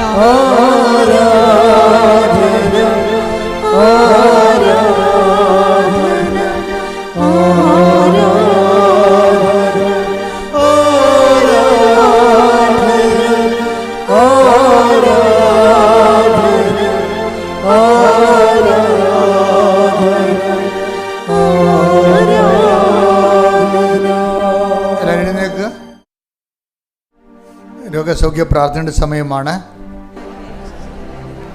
ശരീരത്തിന് വിവിധ ഭാഗങ്ങളിൽ രോഗമുള്ളിടത്തേക്ക് കൈകൾ മാറ്റി മാറ്റി വെച്ച് വിശ്വാസപ്രമാണം ചൊല്ലിക്കൊണ്ടിരിക്കുക. കർത്താവേ, നിന്റെ വിശുദ്ധ പൗരോഹിത്യത്തെ മഹത്വപ്പെടുത്തണമേ. കർത്താവേ, സഭയിലുള്ള സാന്നിധ്യം പ്രകടമാക്കണമേ. 39 വർഷം അർപ്പിച്ച കൃപാന്റെ യോഗ്യതയാൽ കൃപാസ്ഥാന ജീവനോടെ പ്രത്യക്ഷപ്പെട്ട പരിശുദ്ധമ്മയുടെ മാധ്യസ്ഥത്തിൽ ഉച്ചമുള്ളങ്കാല് വരെ കർത്താവിൻ്റെ രക്തം പടരട്ടെ. എല്ലാ കോശങ്ങളിലും പെശുകളിലും കർത്താവിൻ്റെ രക്തം പടരട്ടെ. ആമാശയ രോഗങ്ങൾ, കുടരോഗങ്ങൾ, കുടലത്തടിപ്പുകൾ, കുടലിടിയുന്ന ആമാശയം ഇടിയുന്ന അവസ്ഥകൾ കർത്താവിൻ്റെ നാമത്തിൽ സൗഖ്യമാകട്ടെ. അസ്ഥിക്കുഴകൾ, അസ്ഥിസന്ധികൾ, അസ്ഥി ദ്രവിക്കുന്ന അവസ്ഥകൾ കർത്താവിൻ്റെ നാമത്തിൽ സൗഖ്യപ്പെടട്ടെ. ശരീരം വരഞ്ഞു വരുന്ന അവസ്ഥകൾ, ത്വക്കുകൾ വരഞ്ഞു വരുന്ന അവസ്ഥകൾ, സോറിയാസിസ് രോഗങ്ങൾ, ശരീരത്തിലുണ്ടാകുന്ന മുഴകൾ, സിസ്റ്റുകൾ, ചിരങ്ങുകൾ, തൊലിയുടെ നിറവ്യത്യാസങ്ങൾ കർത്താവിൻ്റെ വിശുദ്ധമായ രക്തത്തെ കഴുകപ്പെടട്ടെ. തൊണ്ടയുടെ മുഴകൾ ഈശോയുടെ നാമത്തെ അപ്രത്യക്ഷമാകട്ടെ. സ്പോണ്ടിലോസിസ് രോഗികൾ കർത്താവിന് തിരുമുറുപാടുന്ന വലതുകരം പിൻകഴുത്തിൽ വെക്കട്ടെ. കർത്താവിന് തിരുമുറുപാടുന്ന വലതുകരം പിൻകഴുത്തിൽ വെക്കട്ടെ. സ്പൈനൽ രോഗങ്ങൾ കർത്താവിന് ഉന്നതമായ നാമ സൗഖ്യം പ്രാപിക്കട്ടെ. ശരീരമാസകരം നീരിൻ്റെ മൂലകാരണങ്ങൾ യേശുവിൻ്റെ നാമം സൗഖ്യപ്പെടട്ടെ. കിഡ്നി രോഗികൾ, കരരോഗികൾ, ഹൃദയരോഗികൾ, പാൻക്രിയാസ് രോഗികൾ, ശ്വാസകോശ രോഗികൾ കർത്താവിന്റെ നാമത്തിൽ സൗഖ്യം പ്രാപിക്കട്ടെ. ശ്രുതിക്കട്ടെ. Hallelujah, hallelujah, hallelujah, hallelujah, hallelujah. അങ്ങയുടെ നാമത്തെ ഈ ആരാധനയിലൂടെ വീണ്ടും വീണ്ടും മഹത്വപ്പെടുത്തണമേ.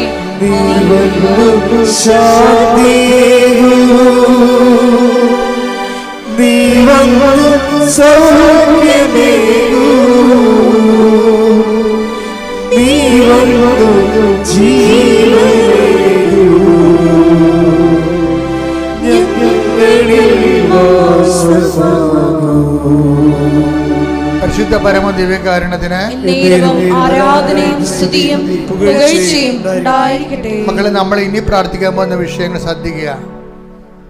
ഇനി പ്രാർത്ഥിക്കാൻ പോകുന്ന കാര്യങ്ങൾ ജോലി അന്വേഷിക്കുന്നവര്, ആർക്ക് വേണ്ടി അച്ഛൻ പ്രാർത്ഥിക്കേണ്ട സമയമാണ്. കർത്താവ് വിഷയത്തിൽ ഇടപെടും. ജോലി നഷ്ടപ്പെട്ടവരെ, നഷ്ടപ്പെട്ട ജോലിയിൽ തന്നെ പ്രവേശിക്കാൻ വേണ്ടി ആഗ്രഹിക്കുന്നവരുണ്ട്.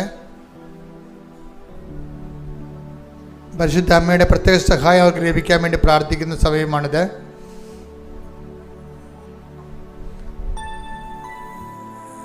വീട് ഇല്ലാത്തവര്,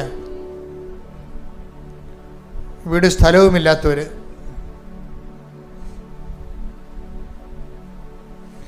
ഭവന നിർമ്മാണത്തിന് അടുത്ത മാസം കെട്ടിയിട്ടിരിക്കുന്നവർ, മുകളിലോട്ട് പണിയാൻ വേണ്ടി തടസ്സങ്ങളുള്ളവർ, സാമ്പത്തിക തടസ്സം, നിയമപരമായ തടസ്സം, പലതര തടസ്സം അനുഭവിക്കുന്നവർ, വിവാഹ തടസ്സമുള്ളവർ, മക്കളില്ലാത്തവർ,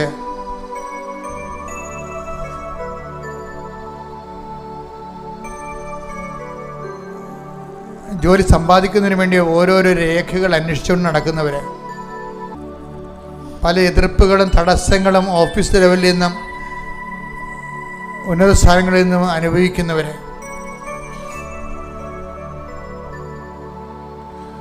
പിരിഞ്ഞുപോയ മാതാപിതാക്കന്മാർ, ഭാര്യാഭർത്താക്കന്മാർ, അവർ വീണ്ടും ഒരുമിച്ച് കൂടാൻ ആഗ്രഹിക്കുന്നവർ,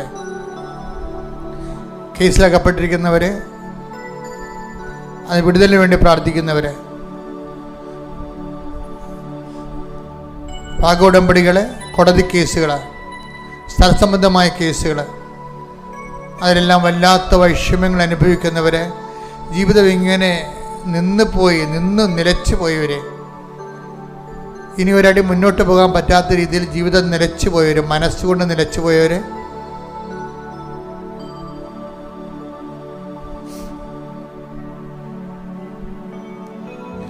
എന്ത് ചെയ്യണം, എന്ത് ചെയ്താൽ ഗതി പിടിക്കുമെന്ന് അറിയാൻ പാടില്ല, ഒരു ഐഡിയ പോലും, ആശയം പോലും കിട്ടാതിരിക്കുന്നവർ,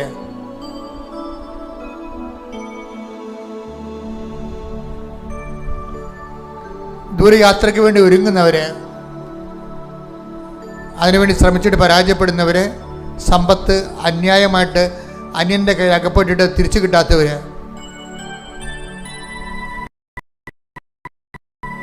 ചില വസ്തുക്കൾ നിലമായി കിടക്കുന്നത് പുരയിടമാക്കാൻ വേണ്ടി ശ്രമിച്ചിട്ട് നടക്കാതിരിക്കുന്നവർ,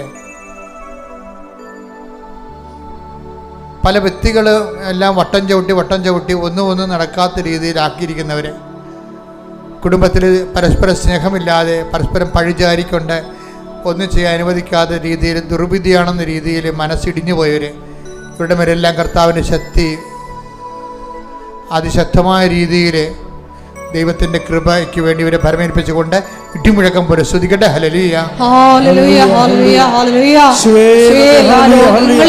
ജീവിത ദുരിതങ്ങളെ ഏറ്റെടുത്തുകൊണ്ട് കർത്താവിന്റെ ഉന്നതമായ നാമത്തെ സഭയുടെ അധികാരത്തിൽ 39 വർഷം അർപ്പിച്ച കൃപാന്റെ യോഗ്യതയാൽ കൃപാസമർത്താരെ ജീവനോടെ പ്രത്യക്ഷപ്പെട്ട പരിശുദ്ധമ്മയുടെ മധ്യസ്ഥ അൾത്താരെ നടന്ന 10,000കണക്കിന് ആരാധന ശക്തിയാൽ യേശുവിൻ്റെ ഉന്നതമായ നാമത്തിലെ നിന്റെ മുഴുവൻ തടസ്സങ്ങൾ, സ്കൂളിന് അഡ്മിഷൻ കിട്ടാനുള്ള തടസ്സങ്ങൾ, പരീക്ഷയ്ക്ക് ഉന്നതമായ വിജയം കൈവരിക്കാനുള്ള തടസ്സങ്ങൾ, അതുപോലെ തന്നെ റീവാലുവേഷൻ കൊടുത്തിട്ടുള്ളവർ, അഡ്മിഷന് വേണ്ടി ഉന്നത വിദ്യാഭ്യാസത്തിന് വേണ്ടി പരിശ്രമിക്കുന്നവർ, അതുപോലെ സ്കൂളിൻ്റെ തന്നെ പെർമിഷൻ കിട്ടാൻ വേണ്ടി പ്രയാസമുള്ളവർ, ക്ലാസ് റൂമിൻ്റെ പെർമിഷൻ കിട്ടാൻ വേണ്ടി പ്രയാസമുള്ളവർ, പല തരത്തിലുള്ള ഹൗസിന് നമ്പർ കിട്ടാത്തവർ, ഇങ്ങനെ എല്ലാ തടസ്സങ്ങളും യേശുവിൻ്റെ നാമത്തിൽ പരിശുദ്ധമ്മയുടെ മധ്യസ്ഥത്തിലെ മാർഗ തടസ്സങ്ങൾ യേശുവിന്റെ നാമത്തിൽ മാറിപ്പോകട്ടെ.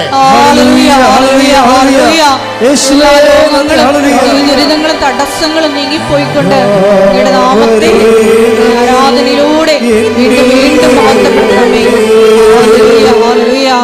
യേശുവേ നന്ദി, യേശുവേ ആരാധന. ഹല്ലേലൂയ.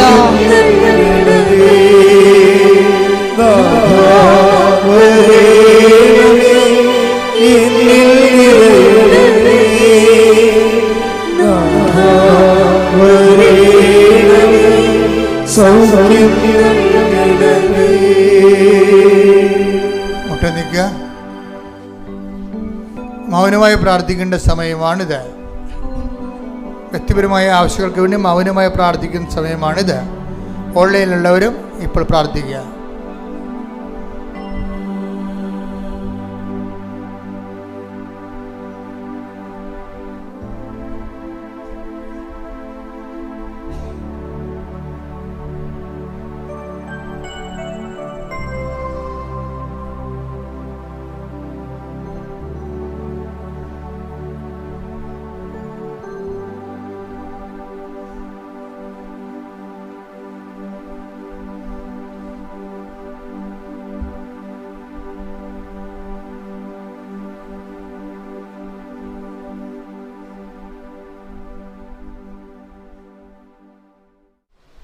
ഒരിക്കൽ കൂടി മരിയൻ ഉടമ്പടിയിൽ സമർപ്പിച്ചിരിക്കുന്ന എല്ലാ വിഷയങ്ങളും ദൈവമാതാവിൻ്റെ മധ്യസ്ഥയിൽ ദിവ്യകാരുണ്യ സന്നിധിയിൽ നമുക്ക് വിട്ടുകൊടുത്ത് പ്രാർത്ഥിക്കാം.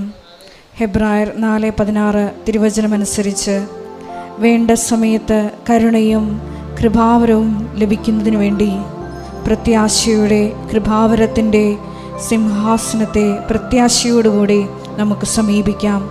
ദൈവമാതാവിൻ്റെ പ്രത്യേകമായിട്ടുള്ള മധ്യസ്ഥം ഈ സമയം നമുക്ക് യാചിക്കാം.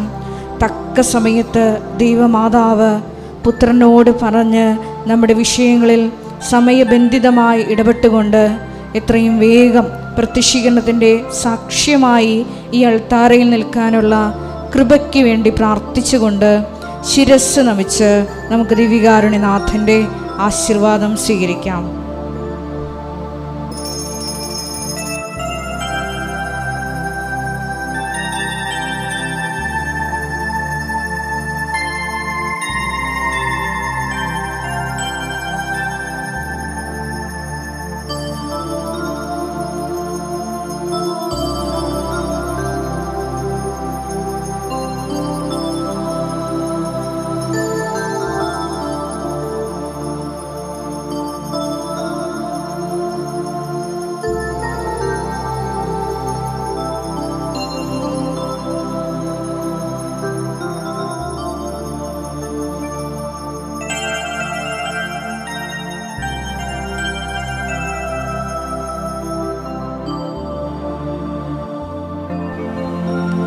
പരിശുദ്ധ പരമ ദിവ്യകാരുണ്യമേ, എന്നുമെന്നും അങ്ങേക്ക് ആരാധന. പരിശുദ്ധ പരമ ദിവ്യകാരുണ്യമേ, എന്നുമെന്നും അങ്ങേക്ക് പരിശുദ്ധ പരമ ദിവ്യകാരുണ്യമേ, എന്നുമെന്നും